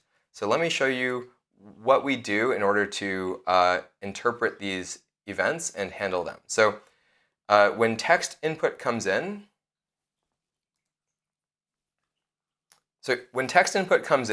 we're given a native event, with the text and a range that's associated with it. And what we can do is we can construct a new delta, and we can apply that on top of the existing state. So the initial state looks something like this. You can specify basically the story of how a document is made, where you're inserting some text, and then you're inserting some text with attributes. And these attributes are totally up to us what kind of attributes we make. We call ours custom attributes, and it has bold, italic, strike through, and underline.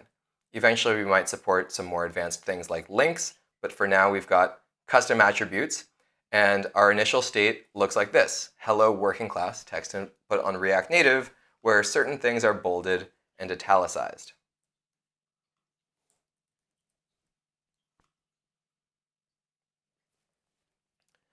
Okay, and then we have a few additional pieces of state inside of our mediocre text editor. For example, we're keeping in mind the current selection state. So when the user moves their cursor around or when they select something, we keep that selection in mind. And we're also keeping in mind what attributes are currently being applied for future text. So I'm going to demo this on Android because there's no bug over there. If we go ahead and tap strike through, we can see that it strikes through. So we're making good progress. We can see that we also have a presentation style where we can take this format of document and we can just render it as static text in React Native. And this is really powerful and useful stuff.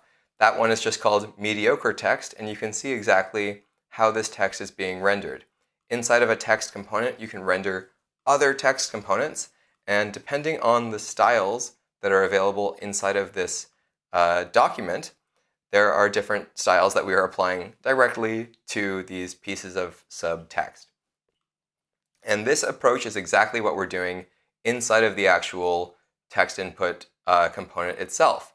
So here, we're inside of the text input component, and inside of the text input component, like I said, we can render as many text nodes as we want. So that's exactly how this WYSIWYG, what you see is what you get, editor is working, because we are literally using the same approach that we would be for presentation. We're using it inside of the actual text editor. And thanks to Delta from Quill.js, it's actually relatively straightforward to manage those changes. So you've seen what it's like when text input changes, and I'll also show you what it's like when we apply the attributes. So we create a new delta, and what we do is we use retain, which allows us to either skip or apply some number of characters. So we skip to the beginning of the selection, and then we go for the range of the selection, we apply the attribute. And we are applying the attribute based on the opposite of what our current state is of whether or not that attribute is there. So this code has been pretty fun to write. And of course, I've posted it on GitHub and will eventually be putting it inside of the Zerv project. But right now it's available under my GitHub repo in RN mediocre text input. One of the big reasons that we discussed about a little bit on stream of why this thing needs to be brought into the main Zerv repository is because the styling and the aesthetics and the themability of this component needs to be styled with the rest of the application. So it needs to look like it's fitting in. So I think we've made really great progress as far as getting like an actual React Native text input working. I was really surprised when I realized that it works better on Android than it does on iOS as far as the actual raw text input component when you're using children text elements.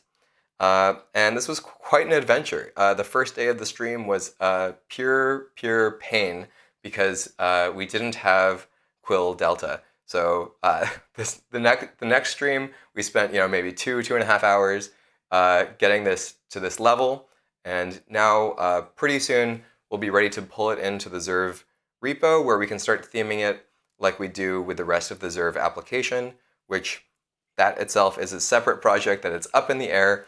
Maybe we're going to be using Tamagui, which is this exciting new React Native theming and style system and design system. Or maybe we're going to be using something like Dripsy, which is also super popular in the React Native world. In any case, feel free to check out the code on GitHub, And if you're interested in this sort of thing, I stream live on Twitch every once in a while. Right now I'm on EU hours, but who knows what time I'll be streaming. Just subscribe to me on Twitch. And if you're curious about any of this stuff, feel free to hit me up on Twitter, DM me, or you can join the Zerv Discord, where we're happy to talk about all this different stuff together. So feel free to join the community. Thanks for participating, and I will see you again soon. Okay, good thing the bots didn't show up during the recording of the YouTube video. And yeah, now I'm pretty much ready to wind things down for my loyal 3 live streamers. I can give you the link to the Discord. It's I think maybe it's linked on the actual Twitch page. So I think probably if you just scroll down, there should be a yeah, exactly.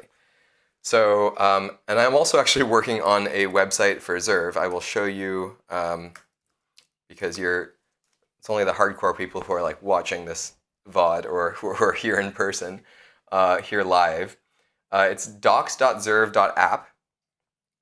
And at docs.zerv.app, I've got a very crappy, incomplete website for Zerv, and including some community links at the bottom, like links to my YouTube channel, links to the Twitter, links to Discord, and yeah, some terrible, incomplete documentation. But I'd like to document not just the actual Zerv product and like what it's like to consume Zerv as a content management system that gives you a built-in GUI and everything for managing your application's data, but also I have a big section called Zerv Internal. And that's exactly where this sort of content would go, because we're literally working on implementation details of Zerv right now. And Nick, yeah, I know you were asking a little bit about like the use cases of things, what it would be like to consume Zerv in your own application. And that is exactly what MEDIOCRE text, the presentation component, would be valuable for. So this isn't the text input, right? This is just us rendering text elements. And I know this is really simple code that like could be copied and pasted into the user's application, but basically you would get content like this document out of Zerv. It probably wouldn't be a new delta. It would probably just be this JSON format, like an array of objects. And these objects would be this, but like you don't need to know what this is. All you need to know is that Zerv lets you edit rich text, and it lets you render rich text, currently called MEDIOCRE text, but we're going to be a little bit more optimistic when we're presenting this as part of the Zerv product. So hopefully that answers your question a little bit about what it's like to consume Zerv, like what it's like to actually use Zerv and then present that content to the user as part of the sort of headful, reheaded, recapitated content management system. For example, I do have a product called Problem Station and Solution. I do need to redo this document based on some feedback that I've gotten. But basically this walks you through, on the second half of the document, it walks you through what it would be like to integrate Zerv into your application. You install the tool through npm, you have a quick configuration inside of your package.json, and then you run the special command that basically generates the code for you. And then you have access to type-safe information from your content management system. Yeah, exactly. On Zerv, it'll be named wealthy text input. Yeah, I love that. Sophisticated text input with like a monocle, who's obviously like a billionaire. They're like a text input so wealthy they can afford to buy Twitter. In any case, I'm going to wind it down. I think we've had a lot of fun. I mean, today was a lot better than yesterday's stream when, I don't think there was anyone really there participating with me, so I appreciate you for that. But also because the code was freaking abysmal. And I've got to give a huge shout out to Ulrich Schaefer, who clued me into Quill Delta, and I was like, I haven't seen this. Are you sure it's not meant for content editable? And he says, nope. They're using this for their React Native app, where they take a similar sort of approach for rich text editing, where it's like an actual text editing component. So finally looked at the README, Super neat, and I wish I knew about that one 24 hours ago. Yup. So thanks for joining, and I hope to see you again soon. Now I'm going to wind down the stream, and it's going to end